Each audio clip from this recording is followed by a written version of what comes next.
लोगों को पता भी नहीं है कि 60 लाख लोगों की नसबंदी हुई थी उस वक्त, 60 लाख लोगों की, जिसमें से 2000 लोग मरे थे। बांग्लादेश में जब ये स्टूडेंट प्रोटेस्ट शुरू हुए थे, कितने लोगों ने कहा था कि अरे भाई चाइना सपोर्ट कर रहा है, अमेरिका सपोर्ट कर रहा है। पार्लियामेंट में बोल दिया जयशंकर साहब ने खड़े होकर कि हमारे पास ऐसी कोई इन्फॉर्मेशन नहीं है कि बाहर के लोग सपोर्ट कर रहे हैं। मनमोहन सिंह को गालियां पड़ती थी, सोनिया गांधी को गाली पड़ती थी, जो कि डेमोक्रेसी के लिए बहुत ही हेल्दी चीज है। 2014 के बाद से लोगों ने मोदी को कुछ कहना ही छोड़ दिया। एक तो सारे काम इनके एक झटके में होते हैं। 1 घंटे में पूरी भारत न्याय संहिता लिख दी इन्होंने।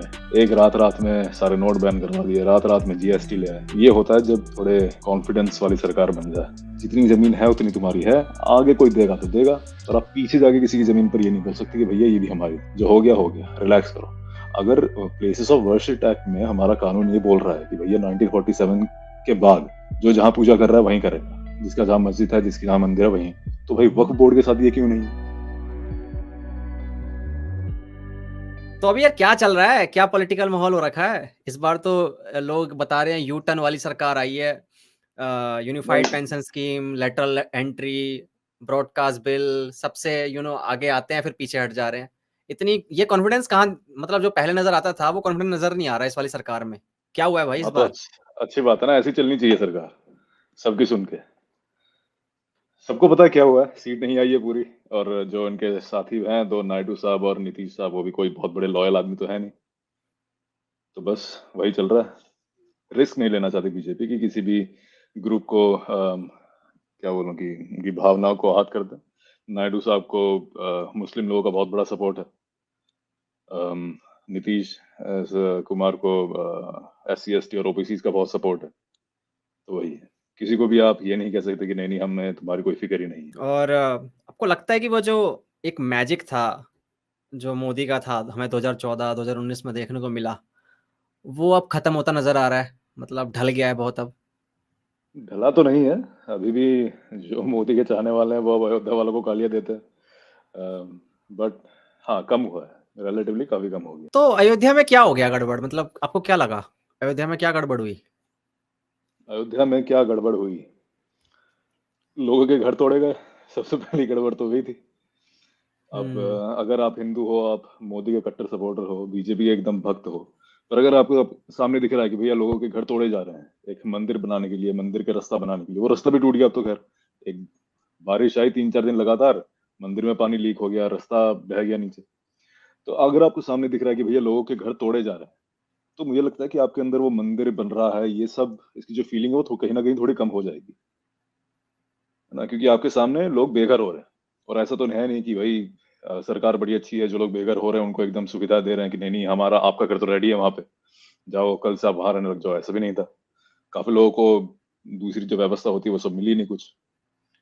तो इसका बहुत बड़ा इशू आया, और उसके ऊपर जो समाजवादी पार्टी ने इस पे जाति के नाम पे पॉलिटिक्स खेली, उसने आई थिंक मुझे लगता है कि बीजेपी को बहुत बड़ा झटका दिया है। सोचा नहीं था उन्होंने कि इस तरह का एक क्या बोलो कि हम्म। एक चाटा ही पड़ा है बेसिकली लोअर कास्ट से बीजेपी को यूपी में, तो वो पड़ेगा। हम्म। अभी मैं देख रहा था मणिपुर में जो हालत है, मतलब बहुत सारे लोग अब सड़कों पे उतर आए हैं। क्या स्थिति है वहाँ की अभी?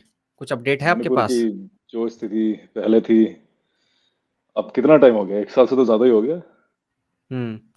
तो पहले जो स्थिति थी आज भी वही स्थिति है। हर दिन 3 4 लोग मर रहे हैं, सरेआम मर रहे हैं बेसिकली। ऐसा भी नहीं है कि कोई छुप के कहीं मार रहा है, सरेआम ड्रोन से अटैक्स हो रहे हैं। ड्रोन से अटैक कहाँ होते हैं भाई? एक बार इंडिया में बताओ एक मुझे कि क्या शहर हो पे क्या रहा है। नहीं नहीं, एक बार मुझे पूरी कहानी बताओ, लाइक क्या हो क्या रहा है अभी तक, क्या क्या हुआ है, और आप क्या चाहते हो कि क्या हो?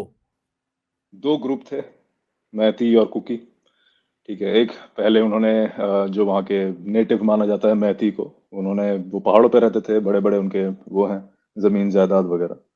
और जो कुकी थे, जिनको मैती लोग देखते हैं कि ये लोग बाहर से आए हैं, तो वो फिर जो वैली वाला एरिया है, बेसिकली शहर जिसको हम कहते हैं आज, वहां पर आके बस गए। विद टाइम वो थोड़े ज्यादा प्रॉस्पर होने लगे। और भी बहुत सारे रीजन होंगे, बट ये भी उनमें से एक रीजन है कि विद टाइम वो ज्यादा प्रॉस्पर होने लगे। मैथ्यूज को लगा कि नहीं नहीं, सारी फैसिलिटी, सारी पॉलिसीज इन्हीं को नजर में रख के बनाई जा रही है। सारा डेवलपमेंट उनको वहां दिख रहा था। तो आई थिंक वो एक इशू तो था ही। इस तरह के इशू हर देश में, हर शहर में कुछ दो दो कम्युनिटीज के बीच में होते हैं। अगर आप दो हिंदू कम्युनिटीज भी है, तो अगर आप डीप हम्म। कहीं जाओगे तो उनके बीच में इस तरह का कोई ना कोई इशू तो होंगे। बट वही है कि फिर उन्हीं इश्यूज को हवा देने लग गए लोग। हम्म। और वहीं से फिर नफरत निकली दोनों में, नफरत से फिर ये इस तरह के इंसिडेंट हुए। और ये चीजें बहुत पहले, कोई तो आई थिंक पिछले साल किसी रिटायर्ड आईपीएस अफसर ने, मणिपुर की ही थी वो, वहीं की रहने वाली थी, और आई गेस मैती समुदाय से ही थी, तो उसने कहा था कि ये इशू ऐसा था कि मतलब माचिस की तिल्ली जैसा, जिसको लोगों ने अपने अपने पॉलिटिकल फायदे के लिए उसको आज यहाँ पे मणिपुर को लाके खड़ा कर दिया। और उसमें सिर्फ बीजेपी का हाथ नहीं है, जितनी भी सरकारें आई हैं वहाँ के लोकल लीडर्स भी हैं, उन सबका हाथ है। बिकॉज अगर आपके पास पावर है तो आप बस अपनी पावर देख रहे हो, फिर आप ये नहीं देख रहे कि आसपास के लोगों के साथ क्या हो रहा है। तो बस उसी के चलते फिर लोगों को बीच में नफरत भरी गई, लोगों का दिमाग घुमाया गया कि भाई तुम्हें आगे ये नहीं मिलेगा, तुम्हें भगा दिया जाएगा, ये कर दिया जाएगा। लोगों ने अटैक करने शुरू कर दिया, जैसे ही अटैक हुए सब कुछ एकदम पीछे हट गए, पुलिस, वहाँ की local police, law and order सब बर्बाद हो गई। कई महीनों के बाद अमित शाह जी को वो भेजना पड़ा वहां पे, सीआरपीएफ वगैरह आर्मी जो भी गई थी, कि कितने दिनों बाद गई, लोग वहां पे चिल्लाते रहे, मरते रहे। 3-4 महीने बाद वहां की रेप की वीडियोस बाहर आ रही है। तो उसके बाद वो गए, उन्होंने वो भी कुछ कर नहीं पाया। अमित शाह का दौरा हुआ, वहां पे क्या हुआ, उनके प्लाकार्ड जला दिए गए वगैरह वगैरह। और वही चीज आज भी चले जा रही है। कोई ये नहीं कह रहा कि वहां के सीएम को हटाओ, रिजाइन दो, ये दो। कलकत्ता में एक रेप केस होता है, वहाँ पूरा देश बोलता है कि ममता बनर्जी को रिजाइन देना चाहिए, जो कि देना चाहिए। Mamata Banerjee is totally immoral and insensitive person. But कोई मणिपुर की बात नहीं कर रहा कि भाई इतना जबरदस्त वायलेंस चल रहा है, और वहां का सीएम आज भी वैसे ही बैठा है, टेफलॉन की तरह। कोई कुछ बात ही नहीं कर रहा कि भाई सीएम को उठा। अभी वहां पे आई थिंक कुछ स्टूडेंट ने वहां पे भी प्रोटेस्ट शुरू कर रहे हैं सीएम के अगेंस्ट, और उनको फिर पुलिस वहां पे दबा रही है। हम्म। तो वही है, न्यूज में जो खबर आएगी वही चलेगा। आज आप न्यूज खोल के देखिए, 24 घंटे 24/7 कलकत्ता की न्यूज चल रही है, जो ठीक है, मैं कुछ अपोज नहीं कर रहा, बट आई थिंक थोड़ा स्लॉट दूसरे इश्यूज को भी देना चाहिए। हम्म। याद है जब एक स्टोरी डाल रहे थे लोग सब, ऑल आइज ऑन रफा, ऐसी कुछ है ना स्टोरी थी, डाला होगा, आपने याद हम्म। होगा। ऑल आइज ऑन मणिपुर किसी ने नहीं डाला अभी तक। डाला भी किसी तो ने नहीं कुछ डाला। चंद लोगों ने उन डाला है। लोगों ने ऑल ऑल आइज ऑन रफा का, जो राइट विंग के लोग थे, उन्होंने उसका वो हिंदुआइजेशन कर दिया कि भैया ऑल आइज ऑन रियासी वगैरह वगैरह। तो उसमें भी एक मेरे को प्रॉब्लम लगती है कि अगर आप आपको इशू है, फॉर एग्जांपल कश्मीरी पंडित का इशू है, ऑल आइज ऑन कश्मीरी पंडित हो गया, ऑल आइज ऑन राइसी हो गया, तो आप दूसरे के मूवमेंट को हाईजैक मत करो, है ना। आपका अगर खुद कुछ कहना है तो आप खुद से कहो। आप दूसरे के मूवमेंट को हाईजैक करना, it looks weak, looks cheap. अगर आप रईसी में, मैंने भी एक वीडियो बनाई थी कि भैया रईसी पे ये टेररिस्ट अटैक क्यों हो रहे हैं आज तक, जो हमें कहा गया था 2000 नोटबंदी के बाद से कि भैया अब तो बंद हो जाएंगे टेररिस्ट अटैक पूरे इंडिया में, वो नहीं हुआ। उसके बाद 370A हटा दिया गया, बोला था कि टेररिस्ट अटैक बंद हो जाएंगे, अभी भी नहीं हुए। जिस दिन रईसी की घटना हुई, इसके आई थिंक कुछ 10 दिन के अंदर 4-5 अटैक्स हो गए थे मिलिट्री पे। तो ये सवाल हम्म। पूछना बनता है कि भाई क्यों हो रहा है ये सब। All all eyes on Manipur तो कोई बोलेगा ही नहीं, बिकॉज जो ऑल आइज ऑन कश्मीरी पंडित होता है या फिर बांग्लादेशी हिंदू होता है, this is motivated from your religious identity. अगर आपको सही में फिक्र है तो आप सब पर ही बोलोगे। कश्मीरी पंडित हैं, जो भी हमारे राइट विंग के लीडर्स हैं, वो लोग चिल्ला चिल्ला के बोलते हैं कि भैया कश्मीरी पंडितों के साथ कांग्रेस ने क्या करा। जो कि सही बात है, कांग्रेस ने क्या करा, कुछ भी नहीं करा था। उस टाइम तो बल्कि जनता पार्टी की सरकार थी आई थिंक 1989 में। और वहां के जो गवर्नर बैठे थे उस टाइम पे, उन्होंने भी कुछ नहीं करा, हाथ फोल्ड करके बैठे हुए थे कि भैया आर्मी को हमने बुला दिया है। अरे भाई, आपने आर्मी को बुला दिया है, आपका देश है, आर्मी को अंदर भेजो ना। आप ये क्यों कह रहे हो हम्म। कि लोग घर से निकल के आर्मी के पास आओ। लोग तो मर ही रहे। ऐसा तो है नहीं कि भैया जो वहां से बच कर आएंगे फिर लोगों ने उनको मारना बंद कर देंगे, लोग तो वैसे ही मर रहे हैं। आपके पास आर्मी है तो हम्म। कम से कम अंदर भेजो। ये सब करा नहीं गया उनको। बोल दिया कि लोगों को बोल दिया कि भैया वहां से उठकर यहाँ आओ। आज भी कश्मीर में कश्मीरी पंडित प्रोटेस्ट करते हैं, कुछ लोग आमरण अनशन पे बैठ जाते हैं क्योंकि उनको घर नहीं मिल रहे। इस चीजों को कोई राइट विंग सरकार बात नहीं करती। चुनाव आते हैं तब ये विवेक अग्निहोत्री जैसे लोग एक आध पिक्चर बना देते हैं, उस चीज का फायदा उठा लेते हैं, 100-100 करोड़ कमा लेते हैं, फिर अपने दोबारा अपने काम में लग जाते हैं। जो मेन प्रॉब्लम है उसकी कोई बात नहीं करता। फिर जो मणिपुर वाला जो हुआ है, वायलेंस जो हो रहा है इतने 1 साल से, तो कोर्ट कुछ नहीं आ सकता? कोर्ट बीच में नहीं आ सकता? या फिर ये जो पार्लियामेंट वगैरह है, इसमें आवाज़ नहीं उठती? कोई भी आवाज़ नहीं उठा रहा है। ऐसे कितना इतना कुछ हो रहा है और इग्नोर करे जा रहे हैं सब लोग। मुझे याद नहीं है अभी उनका नाम क्या था, बट किसी आई थिंक बीजेपी के ही एमपी ने बोला था, जो मणिपुर से थे, MP MLA, I am not sure, but कोई तो पॉलिटिकल लीडर थे उनके। उन्होंने कहा था कि हमें एक्सप्लिसिटली बोला गया है कि तुम पार्लियामेंट में आवाज ना उठाओ मणिपुर के बारे में। और वो लोग भी चुप बैठे थे कि ठीक है नहीं उठाएंगे। तो भैया, अगर आप फिर ये देखो कि उन लीडर्स की जो लॉयल्टी है वो किससे है, पार्टी से ज्यादा है, अपनी पावर से ज्यादा है, जो जहाँ की उनकी लॉयल्टी ज्यादा होनी चाहिए थी पब्लिक के, सिटीजन्स की, तो वो तो चुप करा दिया जाता है। जो लद्दाख का केस चल रहा था, लद्दाख में भी जो लद्दाख के एमपी हैं, जो आज से तो जेएनयू के केस में चिल्ला चिल्ला कर बोल रहे थे, जब लद्दाख में सोनम वांगचुक खड़े हुए वो कहाँ गए, सब गायब हो गए। सिर्फ पावर का खेल है, लोगों को सिर्फ अपनी पावर दिखाई देती है, उसके आगे जनता जाए भाड़ में। अभी चुनाव कब है मणिपुर में? अगले मणिपुर का इलेक्शन पता नहीं, देखते हैं। एक बार पता करना। 2022 में हुए थे ना, तब 27 में होंगे अब तो। तभी इतना सिचुएशन पे ध्यान नहीं है अभी, जब हाँ 2-3 ये तो साल बाद। अभी अभी वैसे किसकी सरकार है वहां पे? बीजेपी की है, बीरेन्द्र यार, सिंह है ना, बीरेन्द्र सिंह। आपको लगता है कोई बाहर की ताकत भी उसमें इन्वेस्ट कर रही है, उसको भड़का रही है? नहीं पता ना, अगर कोई कह रहा है कि बाहर की ताकत है तो भाई प्रूफ लाओ। बांग्लादेश में जब ये स्टूडेंट प्रोटेस्ट शुरू हुए थे, तब कितने लोगों ने कहा था कि अरे भाई चाइना सपोर्ट कर रहा है, अमेरिका सपोर्ट कर रहा है। पार्लियामेंट में बोल दिया जयशंकर साहब ने खड़े होकर कि हमारे पास ऐसी कोई इन्फॉर्मेशन नहीं है कि बाहर के लोग सपोर्ट कर रहे हैं। उन्होंने सीधा सीधा कह दिया कि हाँ भाई स्टूडेंट प्रोटेस्ट है, स्टूडेंट का सरकार के खिलाफ एक एजिटेशन है, उसके नाम पे प्रोटेस्ट चल रहा है और हिंदू मर रहे हैं, जिसके लिए फिर वहां के स्टूडेंट ऑर्गेनाइजेशन ने आई थिंक कुछ करा था कि घेरा बंद कर दिया था मंदिरों को वगैरह वगैरह। तो बाहर की कोई ताकत है थी इसका तो कोई अंदाजा है नहीं। वो लोगों को लगता है कि भैया कुछ हो रहा है तो बाहर की ही ताकत होगी, नहीं भाई, तो तुम्हारी सरकार भी हो सकती है एकदम निकम्मी, इस पे भी ये भी तो थोड़ा रखो ना। मुझे ये लगता है कि 2014 तक, उस टाइम तो मेरे को उतनी पॉलिटिकल समझ थी नहीं, बट हम्म। इतना मुझे दिखता था कि 2014 तक पूरा देश मिलकर कांग्रेस को गाली देता था। मनमोहन सिंह को गालियां पड़ती थी, सोनिया गांधी को गाली पड़ती, जो कि डेमोक्रेसी के लिए बहुत ही हेल्दी चीज है।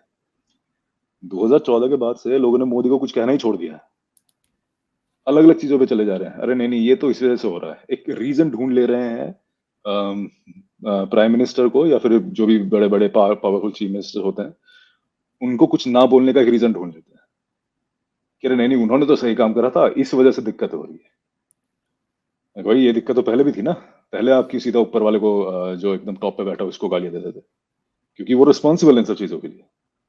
अगर हमारे सॉफ्टवेयर कंपनी में कोई प्रोडक्ट फट जाता है ना, तो सीधे मैनेजर को गालियां पड़ती है। मैनेजर हमें आके बोलता है वो अलग बात है, पर क्लाइंट तो मैनेजर को बोलता है ना पहले। तो वही बात है, जनता क्लाइंट है, प्राइम मिनिस्टर वगैरह मैनेजर से अपना काम ठीक से नहीं कर रहे हैं, बट कोई बोलता नहीं है कुछ।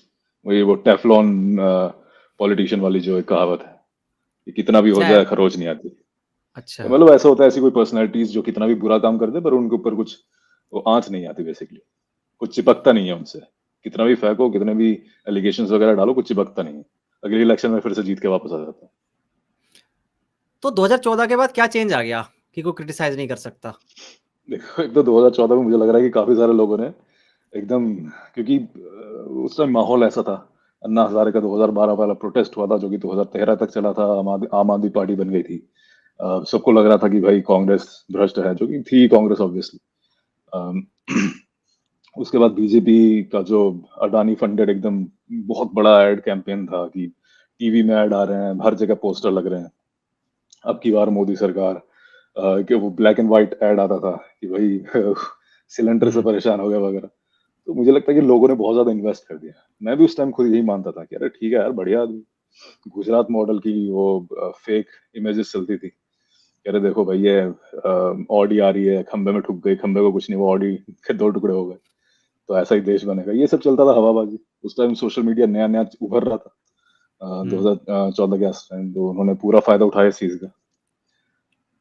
और आई थिंक अब आज भी लोग उस चीज से बाहर नहीं निकल पा रहे हैं, क्योंकि इतना ज्यादा उन्होंने इमोशनली इन्वेस्ट कर दिया खुद को, नरेंद्र मोदी ने, कि उससे बाहर नहीं निकल पा रहे लोग। लोगों को ये लगेगा कि अगर इस टाइम हम कह दें कि भाई मोदी बेकार है, तो लोग फिर हमें गाली देने लग जाएंगे, अरे भाई तुम्हारी चॉइस कितनी घटिया थी, अगर बोलना था तो पहले ही बोल देते, तुमने 10-11 साल वेट हम्म। क्यों करा। तो थोड़ा हम्म। हिचकिचाते हैं लोग बोलने से पहले। प्रॉब्लम उनको भी होती है जो सिलेंडर का ज्यादा प्राइस देते हैं या फिर पेट्रोल का ज्यादा प्राइस देते हैं, या बच्चों की नौकरियां नहीं लगती, बट बोल नहीं पाते, दूसरा कुछ रीजन हम्म। ढूंढ लेते हैं। तो फिर बेटर अल्टरनेटिव है क्या, ये तो बताओ आप, क्योंकि सबसे बेटर बड़ा अल्टरनेटिव है यार, क्या है बताओ? डेमोक्रेसी। डेमोक्रेसी है, अपना लोकल लीडर अच्छा चुनो। लोग बहुत ज्यादा जूम आउट करके देखते हैं, अरे नहीं नहीं भैया हमें तो पीएम एकदम चाहिए मोदी जैसा। भाई हमारी डेमोक्रेसी है ही नहीं उस तरह की। हम ये हम्म। अमेरिका नहीं है, ये पूरा अमेरिकन से इंस्पायर्ड है कि एक बंदा होगा और इसी का एकदम फैला दो उसको हर तरफ। आप ये देखो कोई भी मिनिस्ट्री है, रेलवे मिनिस्ट्री है, फाइनेंस है, डिफेंस, सब लोग मोदी की तारीफ करते हैं। तो ये मिनिस्ट्री ने कुछ नहीं करा है। जो आइडिया था वो मोदी जी का था। हमने कुछ नहीं करा, हमने तो बस मोदी जी का आइडिया, अरे भाई तेरी मिनिस्ट्री है ना, तुम्हारे हुँ, तुम्हारी रिस्पॉन्सिबिलिटी जो काम हो रहा है, इसीलिए तुमको मिनिस्ट्री दी गई है, खुद थोड़ी रिस्पॉन्सिबिलिटी लो। हुँ, और सवाल के टाइम में मोदी जी दिखते नहीं है कहीं पे। तो पॉइंट वही है कि जिस तरह से डेमोक्रेसी डिजाइन करी गई है कि लोकल लीडर को चुनो, वो लोग संभाल लेंगे आगे। ऐसा भी कुछ नहीं है कि अगर कितना भी नाकारा लीडर आ जाए, हमारे ब्यूरोक्रेट्स इतने कैपेबल हैं कि वो देश को चलने देंगे। पॉइंट ये है कि आपको अपना लोकल लीडर बढ़िया चुनना है, ताकि पार्लियामेंट एक अच्छी बने। पार्लियामेंट अच्छी बनेगी तो हर तरह की बातें होंगी, हर तरह के काम होंगे। बट पार्लियामेंट ही अच्छी नहीं बनती है, हम मोदी के नाम पे अपने लोकल में किसी को भी वोट देते रहे, तो आप टीवी में देख के हुँ, खुश होते रहो कि भैया मोदी पीएम है। आपकी नाली में तो पानी भरता जा रहा है ना, आपके यहाँ चोरी हो रही है, हुँ, कानून नीचे जा रहा है, टीवी में देख के आप खुश होते रहो। बिल्कुल। लेकिन यहाँ पे मुद्दों पे तो वोट दिया ही नहीं जाता ना, आप ये भी जानते हो कि हमारे जो वोटर्स हैं, वो इतने एजुकेटेड तो है नहीं। इतने क्या कहते हैं, अवेयर भी नहीं है कि क्या मुद्दे हैं जिन पे वोट देना चाहिए। मोस्टली या कास्ट या रिलीजन, इन दोनों के हम्म, दम पे दिया जाता है। आप जानते हो यार, आप भी अब इंडिया में रहे हो काफ़ी टाइम तक। मैं पार्षद के चुनाव देखता हूँ, मैं लोकसभा के चुनाव देखता हूँ, मैं विधानसभा के चुनाव देखता हूँ। यहाँ पे मोस्टली अंकल-आंटी जो भी हैं ऐज के, वो ये कहते हैं, भाई ये अपना अपने इलाके का है, इसको दे देते हैं वोट। ये अपनी हम्म। जात का है, इसको दे देते हैं वोट। ये अपने धर्म का है, इसको देते हैं वोट, काम आएगा। तो आप ये बताओ ना कि लोकल लीडर की गलती नहीं है, यहाँ वोटर ही बेवकूफ़ है। ये तो आप मानते हो ना? अब हर तरह के वोटर्स हैं, कुछ इलाकों में लोग बंदे को देखकर वोट देते हैं। कुछ इलाकों में होता है बिल्कुल जाति की वजह से देते हैं, कास्ट की वजह से, धर्म की वजह से देते हैं। बट उसका फिर एक आई थिंक जनरलाइज्ड कोई ऐसा सॉल्यूशन तो मेरे पास मुझे आज तक दिखा नहीं है। डेमोक्रेसी है, लोगों को जो लगेगा इशू है हुँ, ज्यादा बड़ा, वो उनके लिए ऑब्वियसली इशू होगा, और उसी के हिसाब से फिर उनका जो लोकल तरक्की होगी नहीं होगी। अगर आपको लग रहा है कि जाति आपके लिए बहुत ज्यादा मैटर करता है, तो दो भाई जाति के नाम पे वोट। काम नहीं होगा बट ठीक है, आपकी जाति का बंदा रहेगा, आपके धर्म का बंदा रहेगा टॉप पे। तो वही है भाई, ये आई डोंट नो क्या बोलूं, down side of democracy, but ठीक है। लेकिन इसी होप शेखर में हम भाई जिंदा रहेंगे कि आज मतलब कभी ना कभी अकल आएगी लोगों में। हुँ, लेकिन आप ना पॉलिटिक्स से रिलीजन और कास्ट निकाल नहीं पाओगे इंडिया में। ये इसके डीएनए के अंदर है पॉलिटिक्स के। ये आप भी जानते हो, मैं भी जानता हूँ, कभी खत्म नहीं होने वाला ये। नहीं ये ऐसा देखो बहुत जनरेशन जनरेशन इंडिया, लगेगी बहुत सारी यार। हाँ इंडिया रिलेटिवली बहुत नया देश है। जितने भी हम वेस्ट के देशों से खुद को कंपेयर करते हैं, फ्रांस, ब्रिटेन, उनका बहुत as a country, as a democratic country, उनका लंबा इतिहास रहा है हमसे। अमेरिका को भी ले लो आप, तो हमारा रिलेटिवली नया देश है। अम, ये हाँ, ये थोड़ा दुर्भाग्य है कि भाई जो हमारे पहले के जो लीडर्स थे, फर्स्ट सेट ऑफ लीडर्स, जो फ्रीडम फाइटर्स बनकर, मतलब फ्रीडम फाइटर्स थे and transition into political leaders, वो I think the best batch बोल सकते हैं पॉलिटिकल लीडर्स का। उसके बाद एग्ज़ाम्पल से देना, जैसी कुछ-कुछ नाम एग्जाम्पल बताओ आप तो? ले लो, फिरोज फिरोज गांधी वगैरह, नेहरू, पटेल साहब तो खैर मर गए थे, बट उनका विजन एटलीस्ट उसके बाद भी चलता रहा। उसके बाद केटी शाह वगैरह, तो ये लोग फिरोज गांधी का अगर आप एग्जाम्पल लोगे, तो उन्होंने अपनी ही सरकार के अगेंस्ट में, उनका जो LIC मुंद्रा स्कैम था, इंडिया का सबसे पहला आई थिंक फाइनेंशियल स्कैम, वो उन्होंने ही एक्सपोज करवाया था। वो अपनी ही सरकार के अगेंस्ट चले गए थे। उनकी बहस भी हुई थी बहुत गांधी पूरे परिवार से। तो वही है, ये leaders, freedom fighters, fighting spirits आए थे, तो उनका वो था कि हाँ भाई देश का भला करना है। उसके बाद ऑब्वियसली उसमें भी होंगे कुछ खराब लीडर्स, उसमें भी होंगे, मैं ये नहीं कह रहा कि सारे ही बहुत तगड़े थे। बट उसके बाद जैसी नेहरू, चाचा नेहरू मरे, उसके बाद आ गई शास्त्री साहब थे। शास्त्री साहब से उसी बैच के थे। फिर नेहरू मरे, शास्त्री जी मरे, उसके बाद इंदिरा गांधी आ गई, और वहां से पावर गेम शुरू हो गया। इंदिरा गांधी की क्या जरूरत थी, क्यों आई इंदिरा गांधी? ऐसा कोई बहुत हुँ, फेमस तो थी नहीं उनके और भी बड़े नेता थे, तो अभी नाम याद नहीं आ रहा। बट एक थे, थोड़ी छोटी हाइट के, थोड़ा सांवला सा रंग था उनका, नाम याद नहीं आ रहा, कहाँ के थे ये बट बताना? यूपी के ही थे। बट एनीवे, मतलब पॉइंट वही है कि इंदिरा गांधी से भी बड़े लीडर्स थे, बट वही क्योंकि भाई एक इमोशनल वो मिल जाएगा, सपोर्ट मिल जाएगा, क्योंकि उस टाइम जनता दल वगैरह का भी थोड़ा चल रहा था कि नहीं नहीं ये भी जीत सकते हैं। बट वही है, बना दिया उनको इंदिरा गांधी को। उसके बाद से वही सेम गेम चलता रहा कि भैया पावर लेकिन उसके पावर बाद वगैरह वगैरह। जो 1975 में हुआ सबको पता है। हाँ, 1975 में हम्म। वहाँ क्या करा फिर इंदिरा गांधी ने, अपनी ही पिताजी की लेगेसी पर किस तरह से पानी फेर दिया, वो सबको दिखा। लोगों को पता भी नहीं है कि 60 लाख लोगों की नसबंदी हुई थी उस वक्त, 60 लाख लोगों की, जिसमें से 2000 लोग मरे थे। वो सूट वूट में पढ़े लिखे घराने से, बट वही था कि भैया मेरा देश है, मैं जो चाहूंगा करूंगा, जहां फ्लाइट चाहूंगा उड़ाऊंगा। उसी में उनका निधन हो गया। बट जो हरकतें थी, जिस तरह के एकदम एक जो डिक्टेटोरियल टेंडेंसी थी, वो आई डोंट थिंक कि देश के लिए अच्छी थी। कहीं ना कहीं वो माँ से ही निकली थी उनकी। हम्म। अभी जो मूवी बनी है इनके ऊपर इमरजेंसी, उस पे क्यों रोक लगा दी गई है यार? मतलब ठीक है यार, लगा दो यार, कंगना की हर पिक्चर पर रोक लगा दो यार। एक कुछ लाइक भी क्या बोलती है प्रॉब्लम है यार ये तो वो। बताओ। मैं जानना चाहता हूँ मुझे कोई पर्सनली कि प्रॉब्लम नहीं कंगना, है वो तो। नहीं वो नहीं तो आपकी नहीं, मैं आपकी बात नहीं कर रहा हूँ। पर्सनली लोगों को क्या दिक्कत आती है कि एक एक्ट्रेस की मूवी रुक जाए? पर्सनली वो जो बोलती है ठीक है, मैं उसके सपोर्ट में नहीं हूँ, बट मूवी क्यों रोकी गई है जिस मूवी के अंदर इतना कुछ खास है? इमरजेंसी पूरे दुनिया को देखना है ना, दुनिया को दिखाना है भाई, देखो ऐसा भी काला इतिहास है हमारा, जब ऐसा कुछ हुआ था 2 साल के लिए, अराउंड 2 ढाई साल के लिए। तो यार मूवी पे रोक क्यों लगा रहे हो आप? पहली बात तो मुझे नहीं लगता कि हमें हिस्ट्री बॉलीवुड से सीखनी चाहिए। अम, ओके।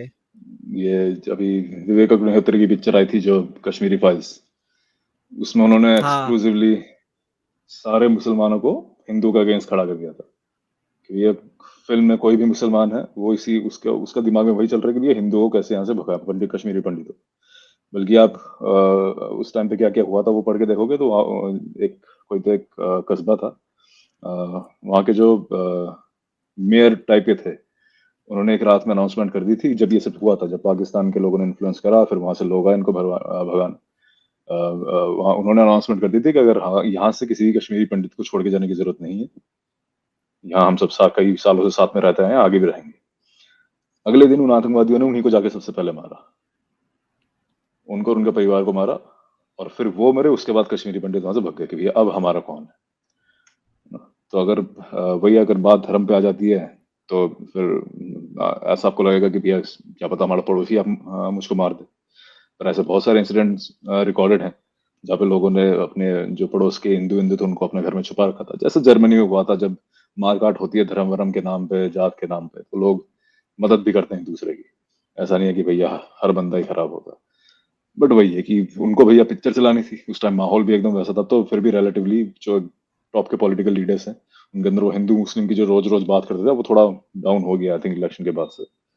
बट उस टाइम माहौल एकदम पीक पे था, उन्होंने पिक्चर निकाल दी, पिक्चर हिट हो गई। तो इन सब बॉलीवुड मूवी से मुझे नहीं लगता कि हिस्ट्री का कोई भी लेसन लेना चाहिए। उनकी एक और पिक्चर आई थी फिर, वो क्या नाम था, जिसमें वैक्सीनेशन के बारे में बात करी थी उन्होंने, क्या नाम था? वैक्सीन मैं वॉर। बोल वैक्सीन वार, हाँ द वैक्सीन वार थी, हाँ। हम्म। मतलब हर सीन में कम से कम 5 फैक्चुअली गलत बातें बोल रहे हैं वो, कि भाई कहाँ से वैक्सीन आ रही है, डब्ल्यूएचओ मना कर रहा है। बाहर के लोगों ने हाँ हमारी पहली वैक्सीन को मना कर दिया था क्योंकि उसके ट्रायल नहीं हुए थे ढंग से। तो यही पॉइंट था। तो मुझे नहीं लगता कि बॉलीवुड से हमें हिस्ट्री सीखनी चाहिए, और कंगना की मूवी से हम्म। तो बिल्कुल भी नहीं। ये जो अपोजिशन वाले हैं ये कास्ट सेंसस की मांग उठा रहे हैं, तो पहले तो ये बताओ कि कास्ट सेंसर क्यों जरूरी है? तो अफर्मेटिव एक्शन, अगर आप एक घर चला रहे हो, ठीक है, आपको लग रहा है कि भैया पैसा कहाँ डालें, किस चीज़ में दिक्कत आ रही है, तो ये आप अपने दिमाग से तो सोचोगे नहीं। आप घर में जितने लोग हैं उन सबसे पूछोगे कि आपको क्या दिक्कत आ रही है। बच्चे के किस सब्जेक्ट में नंबर कम आ रहे हैं, तो उस सब्जेक्ट का मे भी ट्यूशन लगाया जाएगा या टीचर को बोला जाएगा कि थोड़ा ध्यान दो बच्चे पे। हम्म। तो वही है सेंसस, वही देखा जाएगा कि भाई जो SC ST बैकग्राउंड से लोग आते हैं उनका कितना रिप्रेजेंटेशन है फिलहाल सरकारी नौकरियों में। हम्म। फिलहाल जितने भी लोग हैं SC ST के, उनमें से कितने लोग सरकारी नौकरी में जा चुके हैं, जो रिजर्वेशन सरकार ने निकाला हुआ है अलग अलग लेवल्स पे, उसका कितने लोग यूज कर रहे हैं, कितने लोगों को पता है कि कहाँ क्या रिजर्वेशन मिल रहा है। तो ये तो पता होना चाहिए, ये तो डेटा होना चाहिए, क्योंकि डेटा सही होगा तभी पॉलिसी सही होगी। हमारा डेटा आज भी 2011 का जो सेंसस हुआ था उसके हिसाब से चले जा रहा है। फिर एक लोग मिनट पूछते रुको, हैं कि भैया कहा।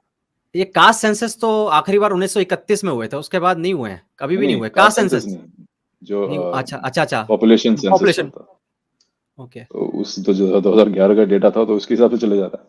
2011 के डेटा से भी आप काफी सारा कास्ट का एक आइडिया निकाल सकते हो कि कितने लोग हैं, कौन क्या नौकरियां कर रहा है।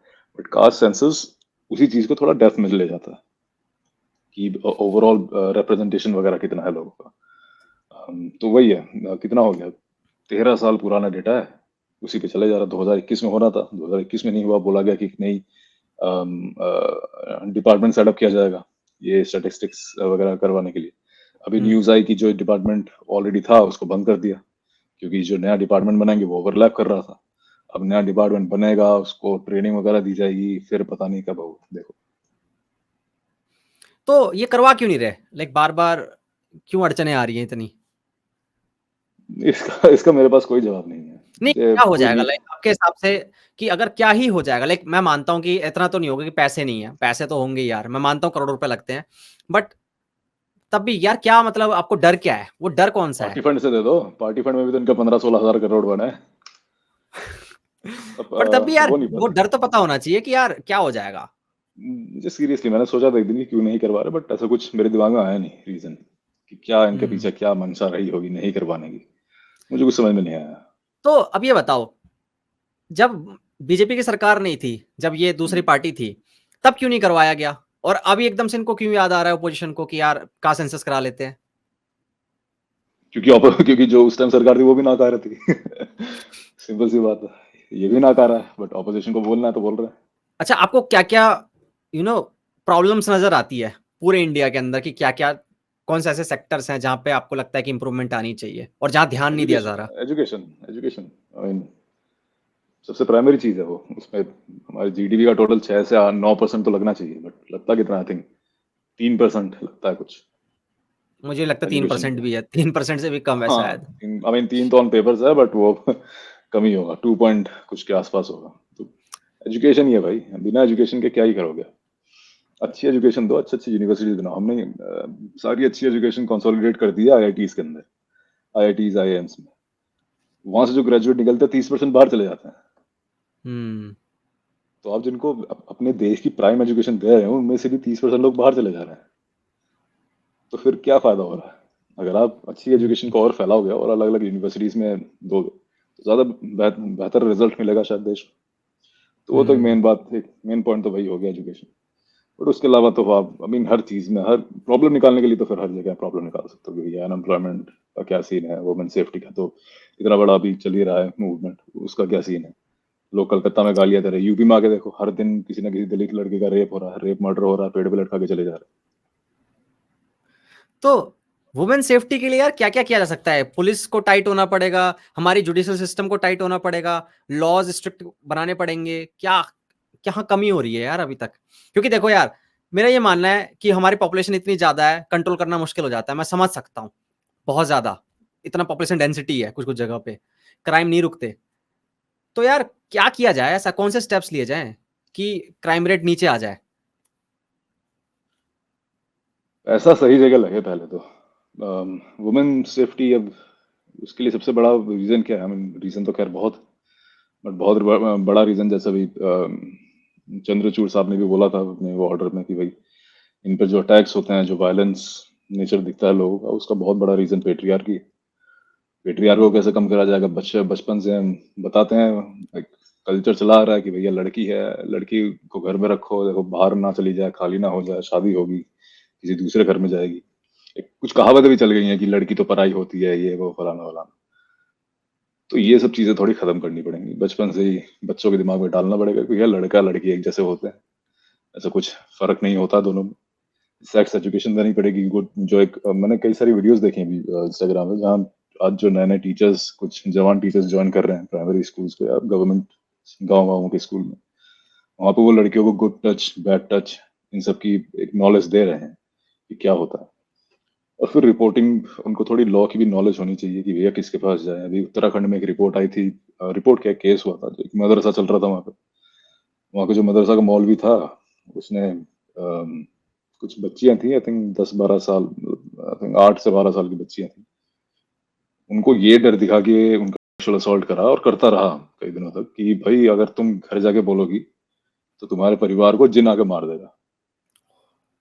अब अगर इनको ये आइडिया होता कि भैया जिन वगैरह ये सब चीजें बकवास होती है, ढमकाना होता है ये सब, और लॉ भी कोई चीज होती है, तो इन सब बातों में नहीं पड़ती। ऑब्वियसली 8 से 12 साल बहुत छोटी एज है इतना सोचने के लिए, बट वो भी है क्योंकि बचपन से जिन वगैरह के बारे में बताया जाता है तो वो चीजें दिमाग में बैठ जाती हैं कि अरे भाई जिन आएगा, भूत आएगा, मार देगा। तो वो इतना सीरियस ले गई वो कि अपने ऊपर जो असॉल्ट हो रहा था वो भी उन्होंने घर में बताया नहीं। ये बात पता कैसे चली, जब उनकी जो एक बच्ची की आई थिंक माँ थी, उसने एक ट्रेंड, एक पैटर्न नोटिस करा कि जब भी स्कूल से वापस आ रही तो मूड एकदम खराब हो जाता था इसका, अकेली बैठी रहती, तो उस वजह से थोड़ा पूछना पूछना शुरू करा, फिर लड़की ने बताया खुल के वही ये सब है। तो ये अंधविश्वास वाली बातें, पेट्रियार्की, बच्चों को बचपन से ही लड़के लड़की को एक जैसा रखना, और एक सेक्स एजुकेशन इंट्रोड्यूस करना स्कूल में। क्या होता है कि भाई रेप ऐसा थोड़ी है कि बीजेपी के टाइम में हो रहा है, कांग्रेस के टाइम में होता था, अब बंद हो गया, बहुत टाइम से चला आ रहा है। और सरकार बहुत पहले कुछ ऐसे अफर्मेटिव एक्शंस ले सकती थी जो रूट लेवल पे चीजों को बंद करना शुरू करे। बट वही है, कोई इतना सरकार आपस में बात नहीं करती है, कंपटीशन चल रहा है कि भैया कौन पावर में आएगा। तो हम, मैं अगर ऑपोजिशन में हूँ, मैं सिर्फ तुम्हारा ऑपोजिशन करूंगा, तुम अगर पावर में हो तुम मेरी बात को सुनोगे। अगर भाई एक कोई सरकार पावर में है, वो अगर एक चीज शुरू हुँ, करती, दूसरी सरकार पावर में हुँ। आती, एटलीस्ट थोड़ा तो इनमें डिसेंसी होनी चाहिए ना कि भाई जो चीजें इंपॉर्टेंट है उनको कम से कम कंटिन्यू करे। तुम करो अपनी लड़ाई भाई सत्ता के लिए, जो थोड़ी रूट लेवल पे चीजें हैं वो तो होनी चाहिए। मोदी जी पावर में आए, उन्होंने मनरेगा बंद कर दी, मनरेगा बंद कर दी, जो एकदम क्या बोलूं कि एक जीवन, वो नदी थी जो पैसा वैसा देती थी गाँव के छोटे छोटे घरों में, वो बंद कर दी उन्होंने। कह रहा अरे ये तो फालतू की चीज है, बाद में दोबारा तो उसको उसको रिप्लेस स्टार्ट नहीं करना किया? पड़ा। नहीं नहीं, रिप्लेस नहीं किया दोबारा उसको? शुरू कर दिया, दोबारा शुरू कर दिया अच्छा। उन्होंने। तो वही है कि जो रूट लेवल पे चीज है उनको तो चलते रहना देना चाहिए। अगर यही चीज हम आज से 50 साल से ही पहले से ही शुरू कर देते, तो आजकल बहुत, अब तक बहुत चेंज हो चुका होता हमारी मेंटालिटी में। हुँ। पेट्रियार्की वगैरह तो हमारे बहुत अंदर तक घुसी पड़ी है, सबकॉन्शियस में। मैं तो खुद को समझता हूँ कि भैया मैं तो मिसोजिनिस्टिक नहीं हूँ, बट कहीं ना कहीं मेरे भी दिमाग में कभी ना कभी कहीं बात में बोल दूंगा कोई ऐसी बात जो मिसोजिनिस्टिक हो, जो जहाँ पे मेरा पेट्रियार्क हो वो सबकॉन्शियस बाहर आ जाए। तो बचपन से ठुसा गया है दिमाग में, तो ये सब चीजें बंद करनी पड़ेंगी। दूसरा, आपको नहीं लगता जुडिशियल सिस्टम हमारा बहुत स्लो है? लाइक आप जानते ही हो कि निर्भया के दोषियों को कब सज़ा मिली। हम्म, तो जो जो क्रिमिनल होता है, उसके दिमाग में डर ही नहीं होता। उसको पता होता है लंबा चलने वाला है। ये तो हर चीज़ के ऊपर है, चाहे आप ये कोई भी आप क्राइम ले लो, ये सिर्फ़ मैं रेप की बात भी नहीं कर रहा हूँ, मर्डर की बात कर लो आप, चाहे टेररिस्ट तक आता है, उसका भी केस जो होता है वो लंबा खिंचता है बहुत ज़्यादा। हम्म। तो ऐसा क्या है भाई कि मतलब जुडिशियल सिस्टम तेज़ नहीं हो सकता, फ़ास्ट नहीं कर सकता इन चीज़ों को? जुडिशियल सिस्टम तेज नहीं हो सकता, ये तो एक हार्ड बात, फैक्ट है। नहीं हो सकता तेज, क्योंकि जो जज बैठा है वो सिर्फ सबूतों देखेगा। वो घर पे क्या न्यूज देख रहा है, वो अपने सोशल मीडिया में क्या देख रहा है, वो सब बातें वो दरवाजे पे छोड़ के आ जाता है जज अभी। और जज क्या सबूत देखता है, जो पुलिस जज के सामने पेश करती है। लोग, जज जुडिशरी को गालियां देते हैं, जुडिशियल सिस्टम को गालियां देते हैं, लोग कभी भी पुलिस रिफॉर्म्स की बात नहीं करते कि भैया आधे से ज्यादा पुलिस को यही नहीं पता कि एविडेंस पैक कैसे करते हैं, लेबल कैसे करते हैं, क्या क्या एविडेंस लेना है किस क्राइम में। अभी निठारी कांड हुआ था आज से कई साल पहले नोएडा में, नोएडा के हुँ, निठारी में। बहुत ही डिस्गस्टिंग एक क्राइम था वो।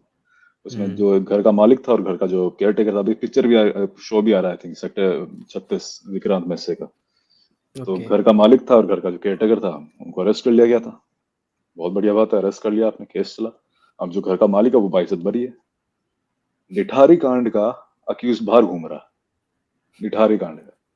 और ऐसा क्यों हो रहा है? ऐसा नहीं बोलूंगा कि मैं जुडिशरी वीक है, पुलिस ने केस ही नहीं बनाया ढंग से, सबूत वीक है। जब उसकी हुँ, वीडियोस हैं, अभी तो पता नहीं इंटरनेट से हटा दी कि नहीं, पहले तो वीडियोस थी जब इंटरनेट यूट्यूब पे उतने सख्त इनके रूल्स नहीं थे।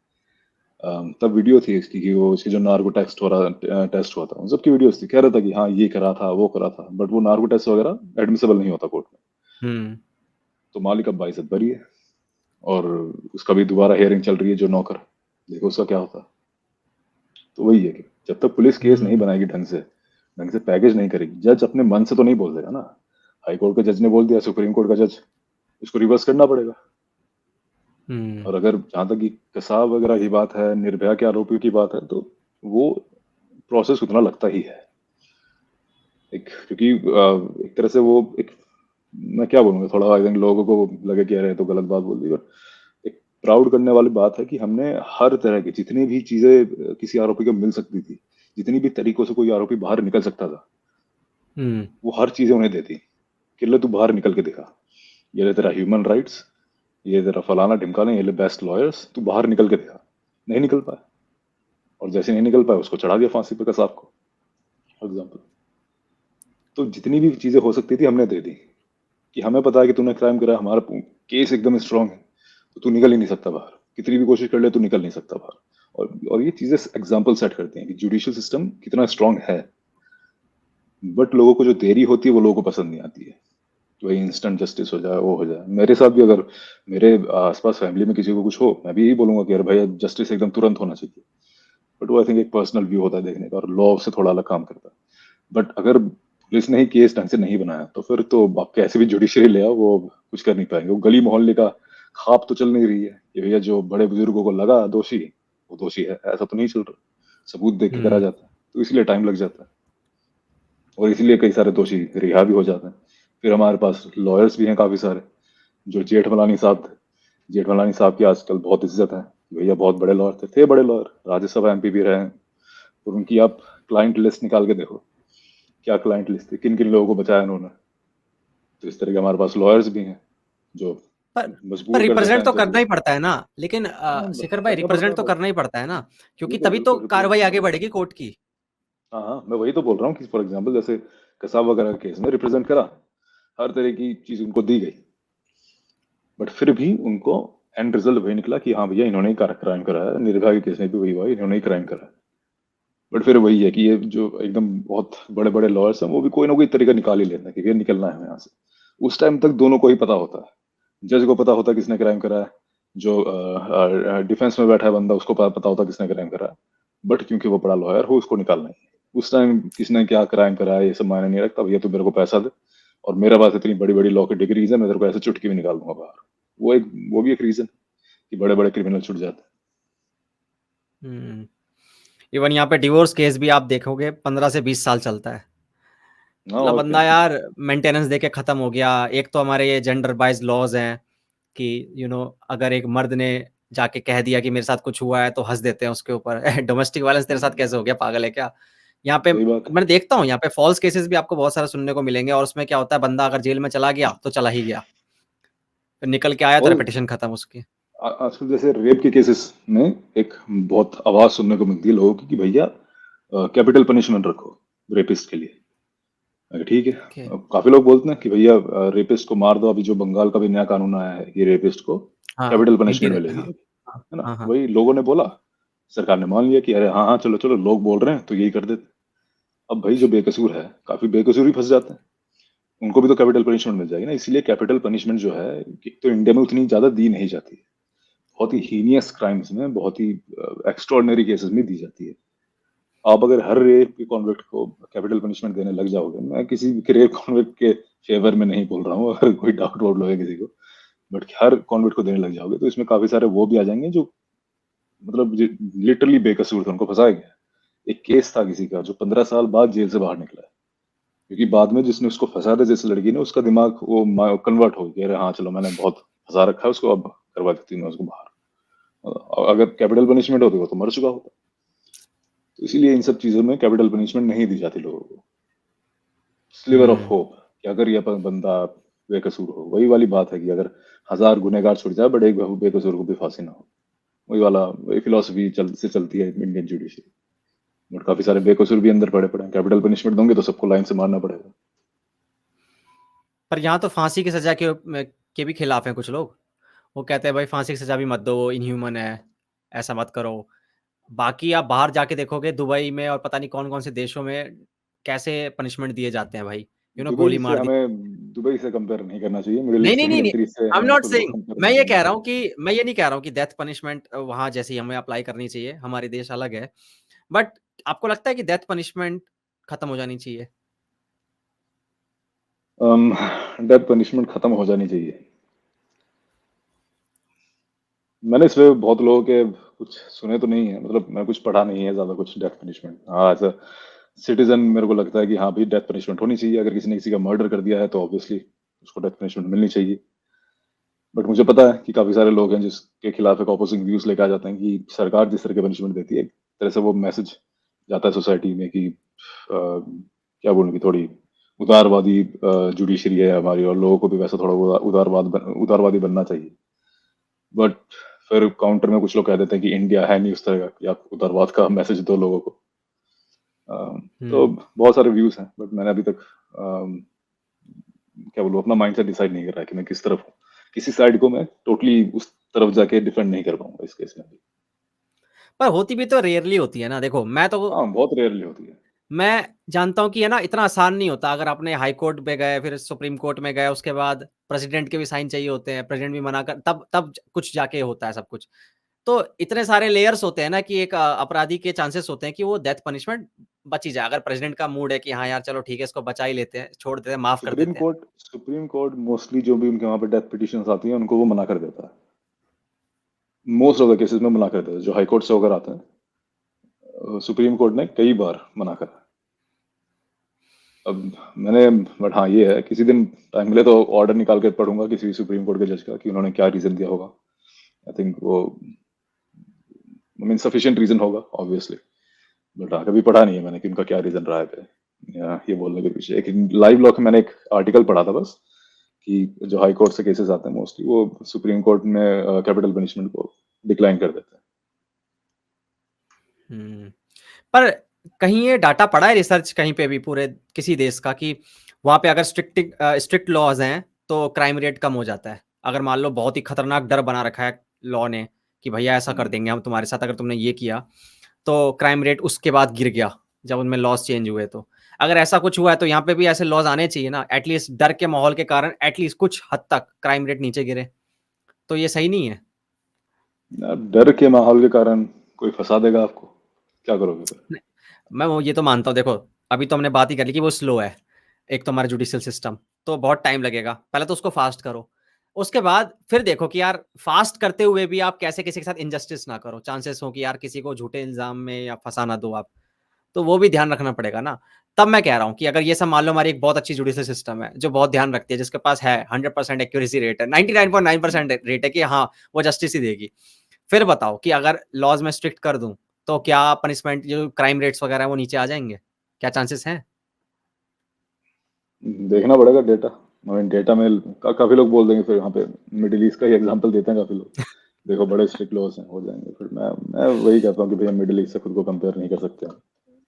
वहाँ की सरकार किस तरह चलती है, वहाँ की फंडिंग किस तरह आती है, वो बहुत अलग क्या बोलूँ, फ्लो चार्ट अगर बनाने बैठे तो बहुत अलग बैठेगा जैसा हम फॉलो करते हैं और जैसा कोई भी एक नॉर्मल कंट्री फॉलो करती है।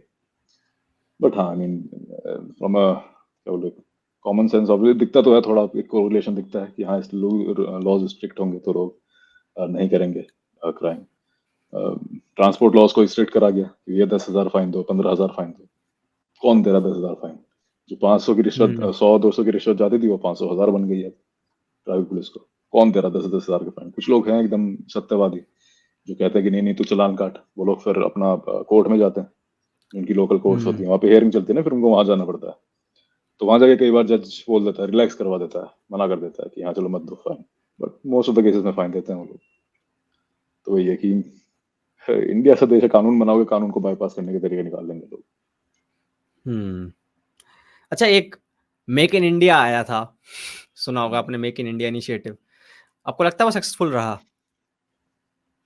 मेक इन इंडिया नहीं, 100 मिलियन जॉब्स देगा मेक इन इंडिया 2022 तक?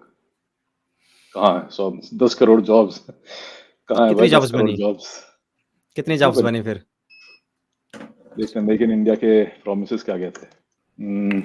Increasing manufacturing, goal is to increase the share of manufacturing in India's GDP to 25% by 2022. Manufacturing share is 13-14%. ये भी एक पॉइंट फेल हो गया। उसके अलावा वही था, स्टार्टअप्स को उठाएंगे ऊपर, एमएसएमईज को ऊपर उठाएंगे। एमएसएमईज के साथ क्या करा फिर उन्होंने? मेक इन इंडिया के नाम पे जीएसटी लिया। जो एमएसएमईज को 20-25% का प्रॉफिट होता था वो जीएसटी में चला गया इनका। काफी सारे लोगों ने क्रिटिसाइज करा था जब जिस तरह से एक झटके में जीएसटी लाई थी मोदी सरकार। एक तो सारे काम इनके एक झटके में होता है। एक घंटे में पूरी भारत न्याय संहिता लिख दी इन्होंने। एक रात रात में सारे नोट बैन करवा दिए, रात रात में जीएसटी ले आए। ये होता है जब थोड़े ज्यादा ही कॉन्फिडेंस वाली सरकार बन जाए कि ये सारे लोग हमारे हैं। और मतलब पता नहीं, मेरे को ये समझ में नहीं आता, बीजेपी में कोई भी एक नेता ऐसा नहीं है जो पार्लियामेंट में खड़े होकर इनका अगेंस्ट बोलता हो। कुछ ना कुछ तो अपोजिंग थॉट्स रहा होगा आपका किसी ना किसी जगह में। कोई नहीं, सब एकदम ये करते रहते हैं, ताली बजाते रहते हैं वहां पे डेस्क में। तो ये थोड़ा आई थिंक कम हो गया इनके जब से हम्म इलेक्शन हुआ उसके बाद से। और वही मेक इन इंडिया का आप देखो कि अभी स्टार्टअप्स में कितनी ज्यादा चाइना की फंडिंग है, सॉफ्ट बैंक की कितनी ज्यादा फंडिंग है, जो ओला के जो आई थिंक नाम नहीं ले सकते उनका, बट हम्म लोग चिल्लाते रहते हैं कुछ लोग कि भैया हम मेक इन इंडिया है हमारा, सब कुछ हम्म मेक इन इंडिया है। उसमें आप देखो कि चाइना का कितना परसेंटेज है, सॉफ्टवेयर में कितना पैसा दे रहा है उनको। उनको 2022 में यूनिकॉर्न बनाया चाइना ने, 2021-22 में जो एकदम बूम आया था ना इंडिया में, यूनिकॉर्न पे यूनिकॉर्न्स बन रहे थे, वो बनाया हम्म उनको चाइना ने।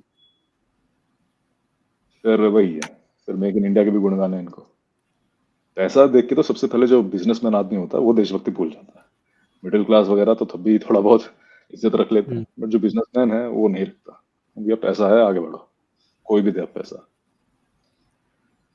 हम्म। बिजनेस में मेक इन इंडिया पे तो बहुत बड़े बड़े आर्टिकल्स लिखे थे, आई थिंक एक इकोनॉमिस्ट में पब्लिश हुआ था कि एक किसने बोला था, हिंदू या फिर इकोनॉमिस्ट ने बोला था किसने, abysmal failure make in India को। तो ऐसा क्या हो रहा है कि बाहर की कंपनीज यहाँ पे आके आ नहीं पाती है? जैसे अभी टेस्ला होगा, आपने काफी समय सुनते आ रहे हो कि टेस्ला आ रही है, टेस्ला आ रही है ना? तो कुछ क्या ऐसी चीजें हैं कि हमने एंट्री मुश्किल कर रखी है ऐसी कंपनीज के लिए? नहीं, टेस्ला, एप्पल। हाँ बोलो। टेस्ला के नाम के पीछे सिर्फ सरकार रीजन नहीं है। जो हमारी कार कंपनीज हैं, hyundai, सुजुकी, इनका एक ग्रुप होता है, तो ग्रुप भी कई बार ऑटो पॉलिसीज को डिक्टेट करता है। तो कौन आएगा कौन नहीं आएगा वो ये ग्रुप डिसाइड करते हैं। तो ऑब्वियसली उनका एक बिजनेस कॉन्फ्लिक्ट रहा होगा अगर टेस्ला यहाँ पे आ जाएगी। तो वो मुझे नहीं लगता कि वो सिर्फ गवर्नमेंट पॉलिसीज के ऊपर डिपेंड करता है। फिर ये बताओ, एक जैसे मैं ये कंपनीज है जो कार कंपनीज ऑटो कंपनीज है हमारी इंडिया की, तुम एम्प्लॉयमेंट दे नहीं पा रहे, तुम ले ऑफ कर रहे हो, और बाहर की कोई कंपनी आना चाहती है, सेटअप होना चाहती है ताकि एम्प्लॉयमेंट मिले लोगों को, तो तुम आने नहीं दे रहे। ये क्या बात हुई यार? ये तो उनसे पूछना पड़ेगा फिर आपको नहीं हमारे यार, जो मतलब ट्रांसपोर्ट मिनिस्टर हैं। सच्ची में यार, मतलब अगर आप ऐसी कंपनीज को आने दो, एप्पल आएगी, सैमसंग आएगी, या फिर जो भी अपने प्लांट लगाना चाहती है, क्योंकि वो चाइना से शिफ्ट हो रहे हैं। आप ही देख रहे हो, वेस्ट हमें मतलब वो मान रहा है, बढ़िया एक ऑप्शन मान रहा है चाइना से बेटर, कि भाई चाइना में मैन्युफैक्चरिंग हटाओ और इंडिया में लेके आओ। हाँ, मानता हूँ कि हमें कुछ बेनिफिट्स मिलते हैं, चीप लेबर वगैरह मिलता है, मगर तब भी एम्प्लॉयमेंट तो मिलेगा एटलीस्ट। अगर एम्प्लॉयमेंट मिलेगा, बाहर की कंपनी आएगी यहाँ पे, तो वो जो प्रॉब्लम्स आ रही है कि वो इजीली सेटअप नहीं कर पाते अपना सब कुछ, उसको थोड़ा सिंप्लीफाई करो ना यार, उस प्रोसेस को। बिल्कुल करना चाहिए। और आई थिंक वो तो पॉइंट है ही कि ऊपर उठने के लिए ज्यादा से ज्यादा कंपनीज आए, लोगों को नौकरी दे, कहीं से भी कंपनीज आए, डजेंट मैटर। बट फिर वही है कि ये सारी चीजें जो ऑलरेडी बड़े बड़े धंधे खोल के बैठे हैं लोग, वो लोग डिक्टेट करते हैं, जो लॉबिस्ट होते हैं। अम, तो वही है, क्योंकि उन्होंने ही पैसा देते हैं, सरकार बनाते हैं, लोग सरकार बन जाती है, तो यही लोग उन पर प्रेशर डालते हैं कि भैया हमारी वजह से तुम्हारी सरकार बनी है, ऑब्वियसली वो फिर सरकार वाले लोग भी उन्हीं के लिए काम करेंगे। तो सीधा सीधा बेनिफिट के लिए ही काम करवाता है लोगों से। यही तो कैपिटलिज्म है, और क्या है? हाँ भाई, और क्या है, बिल्कुल कैपिटलिज्म। कैपिटलिज्म ऐसे चलता है। अभी आप देख लो केरला में फॉर एग्जांपल, जैसे वहाँ पे लेबर लॉज हैं फिर भी थोड़े ठीक ठाक, अगर आप पूरे देश से कंपेयर करते हो उनके लेबर लॉज फिर भी काफी स्ट्रांग है। तो जब बाईजूस ने भर भर के लोगों को निकाल रहा था, तो केरला में भी ऑफिस थे, तो केरला से उन्होंने पहले सबको बैंगलोर में ट्रांसफर करा, फिर वहां जाके निकाल दिया, क्योंकि वहां हम्म पे फिर केरला के लेबर लॉज अप्लाई नहीं होंगे। तो केरला की एक प्रॉब्लम ये भी आ रही है अभी, जो कहते हैं कि उनकी इकोनॉमी थोड़ी डाउन जा रही है, कि भाई कंपनीज जो है वो उनको ये लेबर लॉस पसंद नहीं आ रहे, कि फिर अगर पूरा इंडिया लेबर लॉस फॉलो नहीं कर रहा तुम्हारे, तो मैं क्यों तुम्हारे केरला में कंपनी रखूँ अपनी, मैं सिर्फ बॉर्डर एक टांग लांग के उधर चला जाऊंगा और तुम्हारे सारे लेबर लॉस धरे के धरे रह जाएंगे। हम्म। कैपिटलिस्ट को तो हमेशा नफरत रहेगी लेबर लॉस से यार, ये तो इतिहास नहीं नहीं, बताता है। ये भी नहीं, हमेशा नफरत भी नहीं है। जो हमारा 5 वर्किंग वीक है, actually introduce I think Ford ने करा था, और वो इसीलिए इंट्रोड्यूस करा था क्योंकि एम्प्लॉयज की प्रोडक्टिविटी ज्यादा हो रही थी। तो ऐसा नहीं है कि वो अच्छा। एम्प्लॉयज को कोई राहत देना चाह रहे थे, उनको दिखा कि भाई एम्प्लॉयज की प्रोडक्टिविटी ज्यादा हो रही है, हाँ। इसलिए हमने ये इंट्रोड्यूस करा। आई थिंक पहले सिर्फ एक दिन की छुट्टी थी, बाद में वो 5 डेज बना। अभी आई थिंक फिनलैंड वगैरह ने 4 डेज करा हुआ है, 4 डेज वर्किंग। सो वो फिर लोगों की सहूलियत के लिए है, 4 डेज के लिए, यार वो जिनको। डेवलप्ड कंट्रीज में आते हैं ना, डेवलप्ड हाँ, कंट्रीज में आते हैं वो लोग। तो अब वही सी बात है ना, तभी तो यार, और हम लोग अभी डेवलपिंग कंट्री है, अभी तो कितना कुछ नहीं हमें बनाना है, क्रिएट कर। हम तो नहीं कर सकते वो सब। वही तो। वो सब हम अफोर्ड नहीं कर सकते अभी। बट एटलीस्ट एक थोड़े डिसेंट लेबर लॉस के लिए हमें पुश करना चाहिए, बिकॉज लोगों को भी लग रहा है कि इंडियन मार्केट कितना बड़ा है। आप देखो कि हर बंदा, हर किसी भी सेक्टर से आता हो, वो इंडियन मार्केट को कैप्चर करना चाह रहा है। हम्म। तो इस वक्त हमें लेबर लॉस एक डिसेंट बनाने चाहिए पूरे देश के लिए। और आईटी वाले जो काम करते हैं, जो आईटी कंपनीज में, उनके लिए ये अलाउड नहीं है ना? अपने मैंने कहीं सुना है ये कि वो लेबर अपना लॉ वो बना सकते, यूनियन नहीं बना सकते अपना, ऐसा कुछ है ना? पता तो नहीं मैं, बेचारे मेरे को चलो इंडिया में आईटी में टाइप काम करे हुए अ, काफी टाइम हो गया, लेकिन तब बट भी अगर मान लो अगर ऐसा कुछ है भी, मान के चलते हैं, क्योंकि हमें देखने को मिलता है कि उनसे 12, 13, 14 घंटे काम करवाया जाता है। मैं मज़ाक नहीं कर रहा। 8-12 घंटे काम करने के बाद जब घर पे आते हैं तो बेटा लैपटॉप लेके मीटिंग में चालू हो जा, एक बात हाँ करनी है। मैंने भी करा ही है। मैं सुबह 8:30 बजे पहुंच जाता था, और कई बार वही है, रात के 12:30-1 बजे कैब छोड़ के जा रही है घर पे। बिल्कुल यार, तो ये लेबर लॉस तो यार होने चाहिए स्ट्रिक्ट, नहीं तो यार मेंटल हेल्थ पे असर पड़ेगा, क्योंकि प्रोडक्टिविटी पता है आपकी गिरती है, ये इस बात को समझते नहीं है कि आप एक बंदा जिसने नींद नहीं ली है ढंग से, जो बंदा बहुत ही डिप्रेस्ड है, सफर कर रहा है अंदर ही अंदर, वो कैसे तुम्हें बेस्ट दे देगा अपना? ये पर बात समझते नहीं है। पर वो बेस्ट देता रहेगा, क्योंकि अगर वो बेस्ट देना बंद कर देगा तो उसकी नौकरी चली जाएगी। ऐसा भी नहीं है कि नौकरी अगर कंपनी निकाल दे तो सरकार कोई उनको उसको सपोर्ट करेगी किसी तरह, ऐसा भी नहीं होता। अब मैं अगर पता बेस्ट है, देना बंद कर दे, तुरंत कंपनी निकाल देगी उसको बाहर।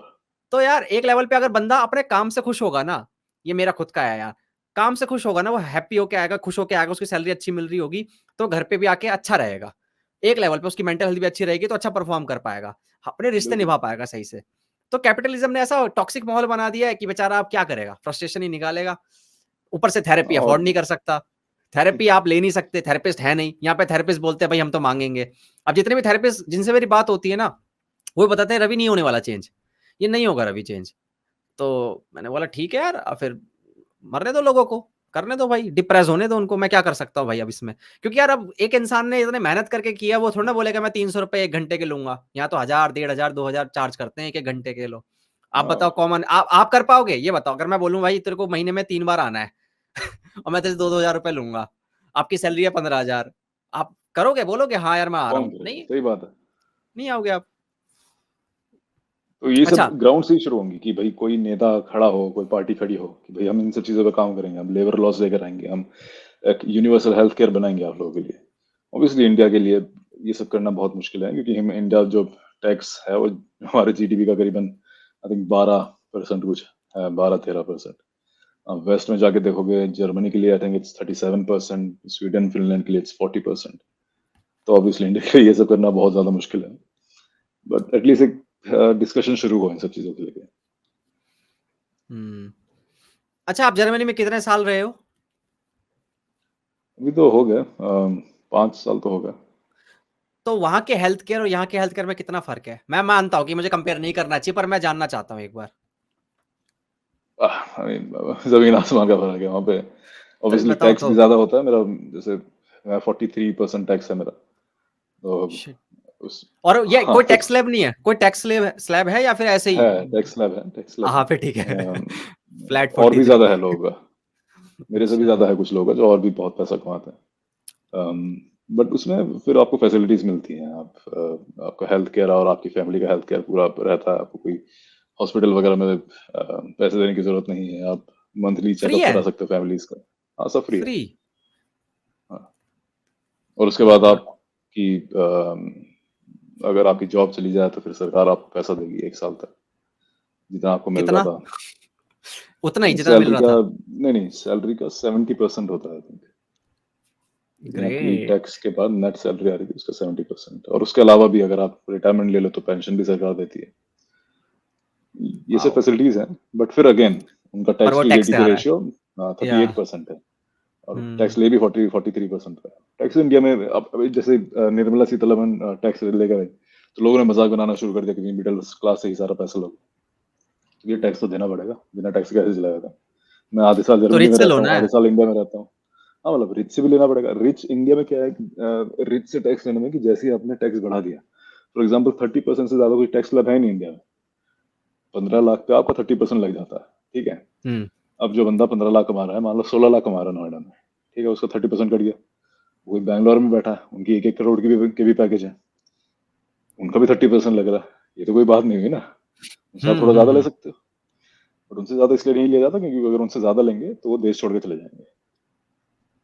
एक तो जाने दो, अच्छी बात है ना, पॉपुलेशन नहीं थोड़ी कम होगी। नहीं नहीं नहीं, ऐसा नहीं होता। वो जो थोड़ा बहुत पैसा आ रहा है उन लोगों से वो भी आना बंद हो जाएगा। अभी हम्म विमो के पॉडकास्ट में एक बड़ा अच्छा पॉडकास्ट था, वो बफेलो इंटेलेक्चुअल करके एक चैनल है, वो आए हुए थे, मुझे नाम नहीं हम्म। बताऊंगा क्या है। तो उन्होंने एक बड़ी अच्छी बात कही थी कि जो देश अनुराग? का कौन सा, आई एम नॉट श्योर नहीं कि नहीं नाम नहीं, क्या है उनका। अनुराग नहीं होगा, नहीं नहीं नहीं, कोई और है, सॉरी। हाँ। उन्होंने बड़ा अच्छा पॉइंट रखा था कि जो देश होता है, जो देश का कॉन्सेप्ट है, वो मोस्ट ऑफ द टाइम जो गरीब होते हैं, जो इम्पोवरिश्ड होते हैं, उनके लिए होता है, उनके लिए ज्यादा मैटर करता है। जो अमीर है, जिनके पास पैसा है, जिनके पास रिसोर्सेस हैं, उनको किसी और देश में ज्यादा बेनिफिट मिलेगा, वो चले जाएंगे वहां पे, है ना। मुझे खुद जर्मनी में ज्यादा अच्छी एजुकेशन मिल रही थी, मैं उस टाइम यही नौकरी करता था आईटी में। मुझे पसंद नहीं आया कि भाई मैं तो नहीं कर सकता ये, कि भाई सुबह 8 बजे जा रहा हूँ, रात के 12 बजे वापस आ रहे हैं, ये नहीं कर सकते हम। ऑल दो हम्म भाई आस साथ में दोस्त भी थे, कितने कितने टाइम चलेगी, कितने दिन में सिर्फ दोस्ती के नाम पे अपनी जिंदगी के हर दिन के 12 13 12 14 घंटे और काम में डालता रहूं। और वहां ये सब नहीं है। इस तरह का काम, आप सुबह 8 बजे जाओ, 4:30 5 बजे काम खत्म, कोई आपसे ओवर टाइम वगैरह की बात नहीं करता, वीकेंड का काम नहीं है। तो ऑब्वियसली एक अच्छी लाइफ के लिए आप प्रिविलेज्ड हो, आपके पास पैसा, आपके पास ऑप्शंस बहुत हो जाते हैं। इंडिया के अमीरों हम्म पे जैसे टैक्स लग जाएगा, वो छोड़ के चले जाएंगे। वही पॉइंट है, आप बिजनेसेस में ज्यादा टैक्स लोगे, बिजनेसेस छोड़ के चले जाएंगे। बिजनेसेस के हम्म कई सारे इंडियन, मुझे नाम याद नहीं है, बट जो इंडियन ब्रांड्स हैं, उनके हेडक्वार्टर्स अब इंडिया में नहीं रहे। हम्म। उन्होंने अलग अलग जगहों में अपने हेडक्वार्टर डाल दिए, क्योंकि टैक्स कम है, साफ सीधी बात है। तो मेरे को वो तो लगता है। है कि बस मतलब बंदा बस ये गोल रखता है कि अमीर होना है और बाहर चला जाना है, अमीर होना है, बाहर चले जाना है। मतलब यार ठीक है, लेकिन यार जिस देश ने तुम्हें इतना कुछ दिया यार, उसके बारे में नहीं सोचते क्या? इस देश ने तुम्हें बड़ा किया, ग्रो किया, तुम्हें जो कुछ सिखाया, जो तुम आज हो, जो तुम बने हो पूरी तरीके से, वो तुम मतलब उसको कुछ भी यार दे के नहीं जाना चाहते। मतलब इतना क्या नफरत है भाई यार? टैक्स तो एटलीस्ट भरो रहकर यहाँ पे, कि कम से कम टैक्स का पैसा तो गरीबों के लिए तो नहीं, रोड के लिए कहीं तो जरूर यूज आएगा यार, मतलब। वही ये पॉइंट तो है, है जैसे अपने। टैक्स ज्यादा देंगे तो लोग चुपचाप बाहर चले जाएंगे। अब तो इसके लिए कुछ पॉलिसीज बना सकते हैं एटलीस्ट। एम्प्लॉयज के लिए तो ऑब्वियसली नहीं कर सकते, बट जो बिजनेसेस हैं बड़े बड़े, उनके लिए इतना कर सकते हैं कि भाई अगर आप यहाँ हो तो आपको हेडक्वार्टर्स यहाँ सेटअप करना पड़ेगा आपको। अगर हम्म। टैक्स स्कीम्स, टैक्स रेट बढ़ भी गए, फिर भी आपको यहाँ पर रहना पड़ेगा, कुछ ऐसी मजबूरी सेट करें, क्योंकि कस्टमर बेस है, लोग हैं यहाँ पे इंडिया में ज्यादा, तो उसका यूज करके इस तरह की पॉलिसी भी बना सकते हैं। But I think hmm. That's a long shot. पर वो कर नहीं सकते ना, क्योंकि नाराज हो गए तो फिर डोनेशन नहीं मिलेंगे। डोनेशन भी तो वहां से हाँ, आता है यार, डोनेशन यही नहीं तो मिलेगा, प्रॉब्लम वही है। तो। प्रॉब्लम भी लोग यहीं आ लोग जाती है। चैरिटी वगैरह भी नहीं करते, लोगों से बोलो कि आप चैरिटी करने लग जाओ। एक, मैं अभी तो किसी पार्टी में था, वहां पे एक डिबेट छिड़ी थी कि आप चैरिटी करनी चाहिए, बिकॉज तो मैंने वो पेपर रखा था, पीटर सिंगर, एक फिलोसोफर, आई थिंक फिलोसोफर की कैटेगरी में आते हैं वो। तो पीटर ऑस्ट्रेलिया, पीटर सिंगर, पूरन पीटर सिंगर, ओके। उनका वो बड़ा फेमस एक उन्होंने एक लिखा था उसके बारे में कि आपको चैरिटी क्यों करनी चाहिए। वो इस तरह से था कि if you are not doing charity, are you immoral if you are not giving money to other person. For example, जैसे आप कहीं ऑफिस जा रहे हो, आपको एक तालाब में बच्चा डूबता हुआ दिखा, तो आप रुककर उसकी मदद करोगे? तो हाँ। उस टाइम लोग कहते थे हाँ करेंगे, बिल्कुल करेंगे। बट वही सेम चीज़ है कि आप अगर कोई अपनी बेसिक नेसेसिटी के बाहर की चीज़ खरीदने जा रहे हो, फॉर एग्जाम्पल रेस्टोरेंट में खाना खाने जा रहे हो, 500 का बिल बैठा मान लीजिए आपका, तो वो 500 आप किसी गरीब को दे सकते हो? क्या आप उस वक्त देते हो? कह रहे नहीं, क्योंकि आपको वो मौत सामने दिखती नहीं है। हम्म मौत हो रही होती है, बच्चे भुखमरी से मर रहे होते हैं इंडिया में, बाहर किसी और देश में, पर वो मौत आपको दिखती नहीं है सामने। तो इसलिए आप वो सब कर लेते, मतलब कर लेते हो, ये सारी फैसिलिटीज ले लेते हो। तो ये उनका आर्गुमेंट था। तब किसी ने एक ये बात रखी थी कि अगर हम टैक्स देने लगे, हम टैक्स भी दे रहे हैं, फिर हम चैरिटी भी करें, वो मैं क्यों करूँ? वो तो सरकार का काम है गरीबों को पढ़ाना। हम्म हम्म पॉइंट यही है ना कि, तो इसमें फिर एक और एग्जांपल था कि अगर वो बच्चा डूब रहा है मान लीजिए, तो और आपको स्विमिंग आती है, तो आप उसको बचाने जाओगे, या फिर आप फायर ब्रिगेड का वेट करोगे कि भाई सरकार ने फायर ब्रिगेड भी तो रखे हुए हैं बच्चों को बचाने के लिए, वो आएगा बच्चों को बचाएगा, मैं बढ़िया जाता हूँ अपना ऑफिस में। यही कर रहे हैं लोग, लोग इग्नोर करके चले जा रहे हैं। अब आप ऑफिस में जाकर किसी को बोलोगे कि भाई मैंने रास्ते में एक बच्चे को देखा जो पानी में डूब रहा था, लोग पूछेंगे भाई क्या करा तूने? कह रहे क्या किया, हम्म मैं आ गया यहाँ पे काम करने अपना। तो लोग आपको एकदम पागल समझेंगे, बेवकूफ समझेंगे, क्रूअल समझेंगे। बट यहाँ पे क्योंकि आपको आंखों के सामने भी दिखता ही है, जब आप ट्रैफिक लाइट में खड़े होते हो आपको बच्चे दिखते हैं, मैं जब हुँ, गाड़ी से पैसे निकाल के देता हूँ, काफ़ी लोग मेरे को टोकते हैं कि मत दिया कर इनको, ये वो कर देते हैं, वो कर देते हैं। मैं कहा, तो करने दे भाई। इस ₹100 देके मैंने कौन-सा अपना एकदम खुद को एक घर बना लिया मैंने अपने लिए, करने दे। अगर इनके पीछे कोई बहुत बड़ा गैंग चल रहा है, वो 100 का अगर 20-30 रुपए भी इसको उल्टा दे रहा है, हुँ, वैसे ऐसा गैंग वाला हर जगह होता नहीं है कि भैया गैंग बना रखे हैं, सुबह-सुबह छोड़ रहे हैं, ऐसा हर जगह होता नहीं है। कुछ लोग लिटरली रोड पे ही सोते हैं अपने परिवार के साथ। तो उनको अगर भाई पैसे मिल भी रहे हैं रिटर्न में, तो क्या दिक्कत है? तुझे क्या दिक्कत है? हुँ, तो एक हुँ। फसाद क्रिएट कर दिया गया है कि नहीं-नहीं ये तो धंधा है, हम इस धंधे को सपोर्ट नहीं करेंगे, तो हम किसी भी गरीब को से पैसे नहीं देंगे। तो ये सारे पॉइंट्स थे कि भैया चैरिटी, अगर पैसा है आप पे तो चैरिटी करो, दान दो लोगों को। सैलरी का कुछ-कुछ हिस्सा, काफ़ी सारे चैरिटी ऑर्गेनाइज़ेशन है, एमनेस्टी वगैरह। ये इंडिया में भी काफ़ी सारे हैं, स्ट्रीट स्कूल परिवर्तन वगैरह। तो उनके साथ रजिस्टर करो, 5-500 में बच्चों को महीने का पढ़ा देते हैं। अच्छा, जो वक्फ एक्ट है, हुँ। उसके बारे में जो आपने सुना है कि यहाँ संशोधन वगैरह लेके आ रहे हैं, उस पर क्या कहोगे? बीजेपी के सारे संशोधन से तो मेरा भरोसा उठ गया है। वो उनकी हर चीज़ के पीछे एक मोटिव होता है, हर चीज़ फेल हो जाती है, लॉ आता है, प्रोटेस्ट करते हैं, उल्टा चला जाता है लॉ। कि वो हर चीज़ उनकी इतनी पुअरली डिज़ाइन्ड होती है। बीएनएस नया इनका कानून आ गया, अब लड़कों का रेप करके चला जाए कोई, कोई बोल ही नहीं सकता, चीज़ ही स्किप कर दी। तो ऐसी हुँ, उनकी हर चीज़ होती है। अब जो वक्फ बोर्ड है, इसमें आई थिंक करीबन 44-45 अमेंडमेंट्स हैं टोटल। कि भाई डीएम इंचार्ज बनेगा, डीएम ट्रिब्यूनल को हटा दिया, डीएम देखेगा, जो वो सब है। तो वो तो हुँ। पूरा वही है कि उनको पावर अपने पास रखनी है। मेन प्रॉब्लम मुझे क्या लगती है वक्फ बोर्ड के साथ, कि वक्फ बोर्ड है, कोई दिक्कत नहीं है, मुझे वक्फ बोर्ड से कोई दिक्कत नहीं है, रिलीजियस क्यों? इंस्टीट्यूट चला क्यों? रहा है। आपको ड्रैकोनियन नहीं लगता ये पूरा? हाँ, एकदम ड्रैकोनियन लॉ है मैं कि पूरी आप बात बता दूँ, पूरी बात अच्छा, खत्म कर लो। Okay, okay. अगर अगर एक रिलीजियस इंस्टीट्यूट है इस तरह का जिसमें लोग अपने दान के लिए देते हैं, ठीक है भाई, दो। पर आप रेट्रोस्पेक्ट में जाके किसी जमीन पर वो नहीं कर सकते, भाई ये जमीन तो हमारी थी, अब ये वक्फ बोर्ड के अंदर आ जाएगी। ऐसा नहीं होगा। अगर कोई मुस्लिम है, मुस्लिम देना चाहता हो, क्योंकि वो उनका रिलीजियस मैटर, और तो कुरान वगैरह में इसका मेंशन नहीं मिलता। वो कोई राजा ने एक टाइम पे शुरू करा था, वही फिर इनका रूल बन गया, ठीक है, अगर आप मान रहे हो धर्म की चीज है। अगर कोई मुस्लिम खुद से देना चाह रहा है ना, पर इसमें वो भी प्रॉब्लम आती है, कोई मुस्लिम है, उसने दान दे दिया, भाई उसके परिवार वालों का क्या होगा? उसका दिमाग मान लो एकदम फिर गया है कि भैया मुझे अल्लाह के नाम पर डोनेट करनी है। भाई तेरे बच्चे भी तो उसी घर में रह रहे हैं। काफी केसेस हुए, जिसमें पति जो है हुँ, वो साइन करके आ गया, परिवार पूछ रहा है कि भैया अब हम क्या करें, क्योंकि उसका दिमाग इतना ज्यादा रिलीजियस वो हो चुका था। ऐसे कई सारे, मतलब हर धर्म में होते हैं जो लोग अपना मोह मर्यादा छोड़ देते हैं, सब भगवान अल्लाह के नाम पे। अब केयर नहीं करते बाकी लोग क्या कहेंगे, परिवार के साथ क्या होगा। बट जो मेन प्रॉब्लम मुझे लगती है वक्फ बोर्ड के साथ, कि ऐसा रेट्रोस्पेक्ट में जाके तुम किसी जमीन पे ये नहीं कह सकती कि भैया ये तो हमारी। जो तमिलनाडु में गांव का वो केस बड़ा फेमस हुआ था कि पूरे गांव को वक्फ हुँ, बोर्ड ने बोल देते हमारा, और फिर वक्फ ट्रिब्यूनल ने भी बोल दिया, ट्रिब्यूनल क्योंकि वक्फ का ही होता है। तो उसमें ये होता है कि वक्फ अगर क्लेम कर दे तो ये आपकी जिम्मेदारी है कि आप अपनी जमीन को अपना घोषित करो, हुँ। ट्रिब्यूनल, और ये ट्रिब्यूनल के सामने होगा काम। तो इस ट्रिब्यूनल की जगह फिर बोला था, इस अमेंडमेंट में है कि डीएम देखेगा ये चीज, जो कि एक तरह से ठीक है। बट अगेन सरकार की नीयत का इशू आ जाता है यहाँ हुँ, पे। बट मुझे लगता है कि सबसे बड़ा अमेंडमेंट, अगर इतने 44 अमेंडमेंट आपको नहीं रखने, सबसे बड़ा और सबसे क्लियर सिंगल अमेंडमेंट आना चाहिए कि भाई जितनी जमीन है उतनी तुम्हारी है, आगे कोई देगा तो देगा, पर आप पीछे जाके किसी की जमीन पर ये नहीं बोल सकते कि भैया ये भी हमारी थी। जो हो गया, रिलैक्स करो। अगर प्लेसेस ऑफ वर्शिप एक्ट में हमारा कानून ये बोल रहा है कि भैया 1947 के बाद जो जहां पूजा कर रहा है वहीं करेगा, जिसका जहां मस्जिद है, जिसकी जहां मंदिर है वहीं, तो भाई वक्फ बोर्ड के साथ ये क्यों नहीं है? वक्फ बोर्ड क्यों रेट्रो एस्पेक्ट में जाके ये बोल रहा है कि भैया ये जमीन मेरी है, यहाँ से हटो, ये तो हमारी वक्फ बोर्ड की जमीन है। ठीक है।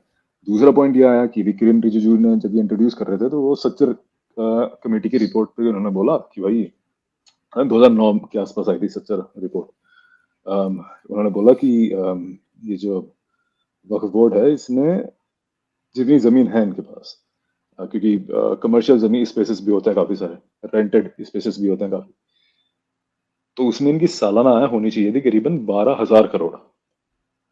बट वो बैठ रही है कुछ 163 करोड़।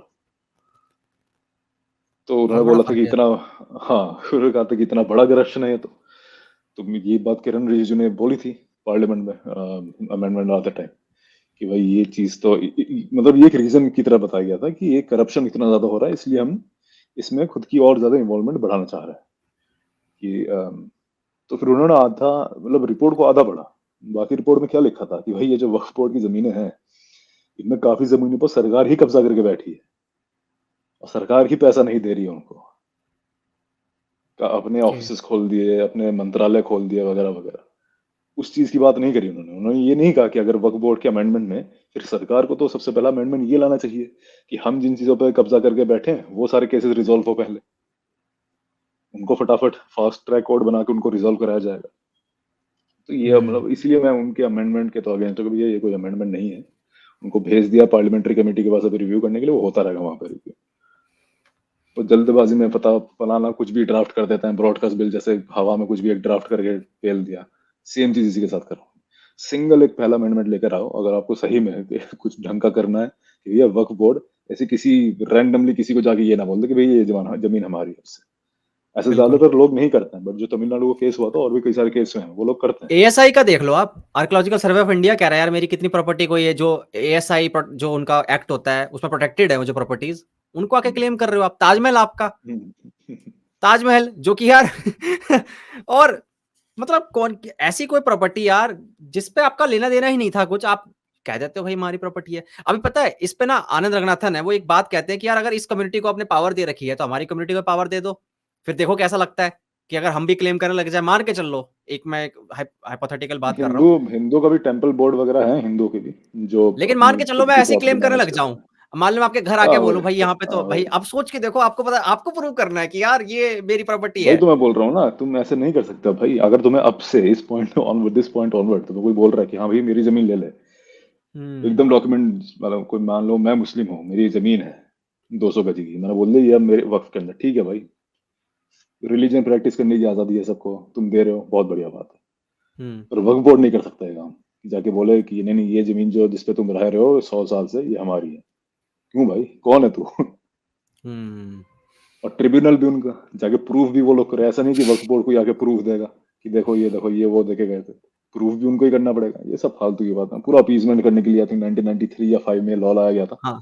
बोला आई मीन पूरा अपीजमेंट का गेम था, कोई सेंस तो नहीं इतना बनता लेट इस चीज कैसे हो का। गया यार, इतना लेट कैसे ये इनको विचार आ रहा है कि अब अमेंडमेंट चाहिए? इतने दिन से इनको दिख नहीं रहा था कि क्या होता आ रहा है? हाँ कितने लोग यार, पता कितने नहीं उन्होंने लोग। अब क्यों अमेंडमेंट लेकर आए हैं, मुझे कोई आइडिया नहीं है। बट बीजेपी में भी इतना बड़ा क्या बोलूं गूदा नहीं है कि वो भी इस चीज को चेंज कर दे। अब तो बिल्कुल भी नहीं हो पाएगा जब नहीं उनके हो पास पाएगा अभी। ये जेपीसी अभी मैट चल रहा है ना, ज्यादा जॉइंट पार्लियामेंट्री कमेटी, इसमें बात चल रही है। है और ये कह रहे हैं कि विंटर सेशन के अंदर इसको पास कर देंगे। देखो क्या होता है। आपको क्या लगता है होना चाहिए? देखो आप, मैं आपके ना ओपिनियन लेना चाहता हूँ क्योंकि जनता को एक यहाँ टेक अवे चाहिए होगा कि आपको लगता है मैंने तो कि बोल दिया अमेंडमेंट कि होने होना चाहिए। चाहिए बिल्कुल। मैंने तो बोल दिया कि अमेंडमेंट बिल्कुल होने चाहिए। But 44 okay. जो अमेंडमेंट है उनमें से कई सारे फालतू के अमेंडमेंट्स हैं। बट जो ओके। सबसे मेजर पॉइंट है वो सबसे पहले एक इस चीज को ठीक करो कि किसी की भी जमीन पर जाके कब्जा ना करे। इतना 44 अमेंडमेंट रख दिया आपने, 1000 लोग आ जाएंगे उसको अपोज करने, वो और डिले होता रहेगा। सिंपल सा हम्म। क्लियर कट पॉइंट ये रखो कि भैया किसी और की जमीन में ना, क्योंकि कोई मान लो ओवैसी वगैरह डिबेट करने आ रहे हैं, ओवैसी पार्लियामेंट में 1000 तरह की बातें बोल देगा, है ना। 1000 तरह की हम्म। बातें वो तब बोल पाएंगे जब भैया 1000 तरह के पॉइंट होंगे। आप पॉइंट ही हम्म। सिर्फ एक रखो, बाकी और अमेंडमेंट लाते रहो आगे, किसी ने रोका थोड़ी है। आप तो कितने भी अमेंडमेंट ला सकते हो, कोई ऐसा रेट थोड़ी है कितने ही ला पाओगे आप। तो लेकिन इसमें जो राइट विंग के लोग हैं वो ये कह रहे हैं इसको अमेंडमेंट में मत लाओ, एब्रोगेट करो। आपको लगता है ऐसा होना उनका तो चाहिए? फिर उनका तो फिर उनको फिर वही है कि भैया मुस्लिम का ऐसा बोर्ड क्यों है, कि भाई टेम्पल बोर्ड भी तो है हिंदुओं के, हिंदुओं के टेम्पल पर बोर्ड है, यार वो भी मंदिर की पावर अलग प्रॉपर्टीज अलग मैनेज है करते यार। हैं। पर वही तो बात हो पावर रही है कि में पावर अलग मैं अलग वही है बोल रहा यार। हूँ ना कि पावर को हम्म। रेस्ट्रिक्ट करो इनकी। ये इनको एक जो खुली छूट दे रखी है जमीन कब्जाने की, इसको ऑब्वियसली रेस्ट्रिक्ट करना चाहिए। इतनी ज्यादा जमीन है इनके पास, बस कर भाई, कितनी ले, हो गया तेरा अल्लाह खुश, थर्ड, चिल मार। मैंने सुना था थर्ड लार्जेस्ट प्राइवेट ये होल्डर है, थर्ड है, अगर हाँ आप हाँ, रेलवे रेलवे और और मिलिट्री आर्मी के के बाद बाद। देखो। हाँ हाँ। हाँ हाँ, कितनी जमीन चाहिए भाई, हो गया भाई। कौन से तूने स्कूल खोल दी इतनी जमीनों में, देश का उद्धार हो गया? नहीं है ना, कमर्शियल प्रॉपर्टीज ही है। वो पैसा भी तुम कलेक्ट नहीं कर पा रहे ठीक से। हम्म। और जमीन चाहिए इनको, नहीं भाई ये भी हमारी वो भी हमारी। तो इस चीज को बंद करना चाहिए। अगर कोई मुसलमान दे रहा है खुद से तो उस पर हम कुछ कर नहीं सकते, रिलीजन प्रैक्टिस करने की आजादी सबको है। बट हाँ ये तो एकदम बकवास बात है कि भैया हम वो जाके बोले कि ये जमीन भी हमारी है अब से। और ये जो यूनिफॉर्म यूनिफॉर्म सिविल कोड ला रहे थे, ये हम्म। सिर्फ उत्तराखंड में से पास हुआ है, उसके अलावा कहीं अभी पास नहीं हुआ है। तो इसके ऊपर जब ये आया था, जब इसको पेश किया गया था, तब आपको लगा ये सही है? मतलब एक यूनिफ़ॉर्म लॉ होना चाहिए जिसके अराउंड अब रिलीजन फेथ को हाँ, साइड बिल्कुल, रखो, सब पे बिल्कुल लागू होना चाहिए। होगा। बिल्कुल होना चाहिए यूनिफ़ॉर्म सिविल कोड, ये मुस्लिम माइनॉरिटी, मुस्लिम पर्सनल लॉ, सॉरी, ये हुँ, सब फालतू के नौटंकी वगैरह बंद होनी चाहिए। बट फिर ये है कि अगर यूनिफ़ॉर्म यूसीसी वगैरह आ रहा है तो उसमें भी फिर मान लो अभी आ जाए यूनिफ़ॉर्म सिविल कोड, अगले साल आ जाए, है ना? उसमें ये लोग क्या करेंगे ज़्यादा से ज़्यादा कि भाई मुस्लिम पर्सनल लॉ हटा देंगे, ठीक है, बहुत अच्छी बात है। बट फिर भी उसमें रिजर्वेशन रखना पड़ेगा। ट्राइबल कम्युनिटीज़ के लिए जो स्पेशल स्पेशल लॉज़ है वो रखने पड़ेंगे। उत्तराखंड में जो सिविल कोड आया हुआ है वहीं पे आई थिंक एक कम्युनिटी रहती है जो अभी भी पॉलीगमी चलती है उनकी। ओह! हाँ, हाँ, हाँ। उसमें आपको आंखें बंद करनी हुँ, पड़ेंगी आप अपनी, है ना? तो जब कॉन्स्टिट्यूशन लिखा गया था, जो अम्बेडकर वगैरह थे, नेहरू वगैरह थे, उनका जो यूसीसी का आइडिया था, वो बड़े ऑप्टिमिस्टिक थे कि भाई अगले आने वाले 50-70 साल में तो देश एक सेम पेज पे आ जाएगा, जो कि नहीं आया है आज भी, है ना?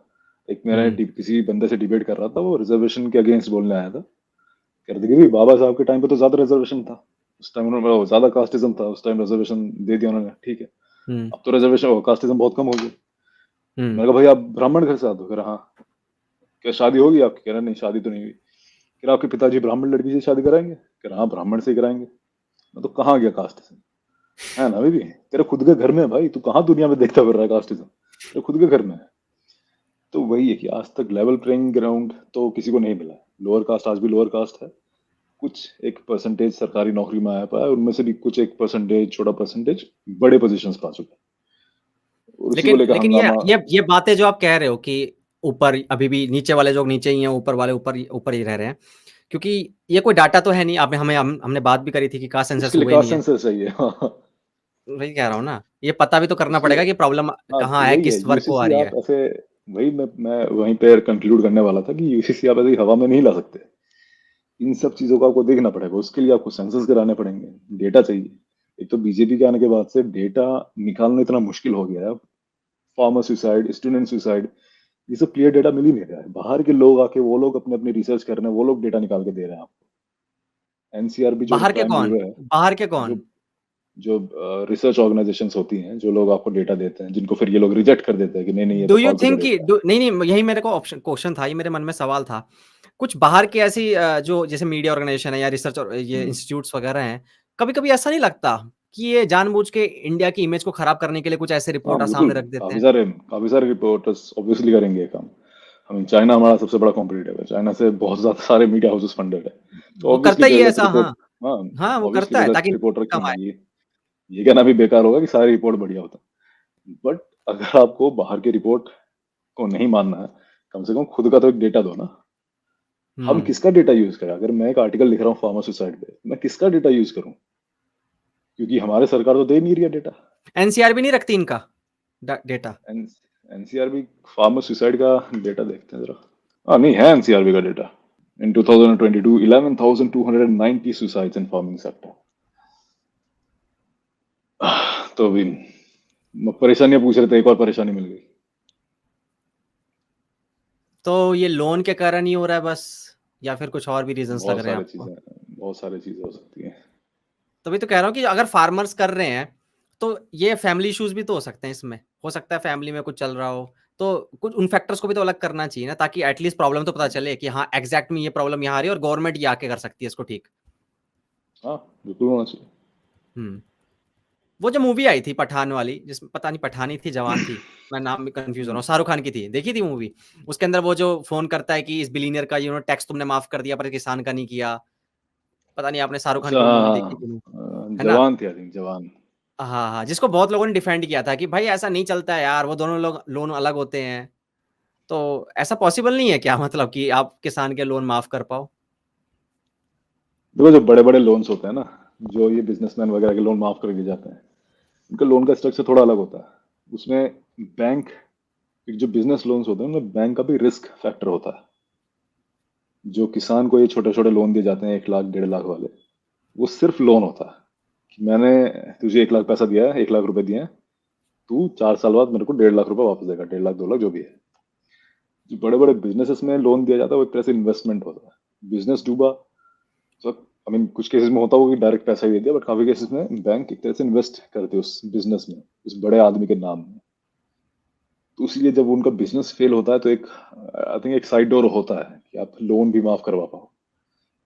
पर ये जो हम जैसे अगर मिडिल क्लास जो लोन उठा रहा है, हमारा सीधा पैसे का लोन होता है कि मैं 10 लाख उठाऊंगा, 3-4 साल बाद 12 लाख वापस कर दूंगा, 13 लाख वापस कर दूंगा। तो उसमें इस तरह की फ्लेक्सिबिलिटी हमें नहीं ऑफर की जाती। ऑब्वियसली कर सकते हैं बट नहीं करते हैं, क्योंकि वही अच्छा, वही है, अब सरकार भी नहीं ऐसा करती इस तरह कुछ। तो मैं ऐसा नहीं कर सकता कि मैं लोन लूँ बैंक से और उसी पैसे से बैंक खरीद लूँ और अपना लोन माफ करा लूँ? सोचने वाली बात नहीं है। जबरदस्त। हाँ, बिल्कुल। तो मुझे लगता है आज सही हो गया यार, जिन मुद्दों पे मुझे बात करनी थी, हो गया, काफ़ी अच्छी बात रही और थैंक यू यार आपने वक़्त निकाला। बहुत बिज़ी रहते हो मुझे पता है, अपने आर्ट पे भी काम नहीं कर पाते हो आप और आपने मेरे लिए वक़्त निकाला उसके लिए शुक्रिया। चलो अब चलते हैं भाई, अब चलो भाई। इस पॉडकास्ट को आज विराम देते हैं। डिस्कशन को बहुत कमाल का पॉडकास्ट रहा, ये परसों आ जाएगा शायद हाँ, सैटरडे को आ जाएगा, तो ओके। शेयर-वेयर कर देना, ठीक है? तो बिल्कुल चलो बिल्कुल। बाय, मिलते हैं अब। चलो यार, बाय बाय।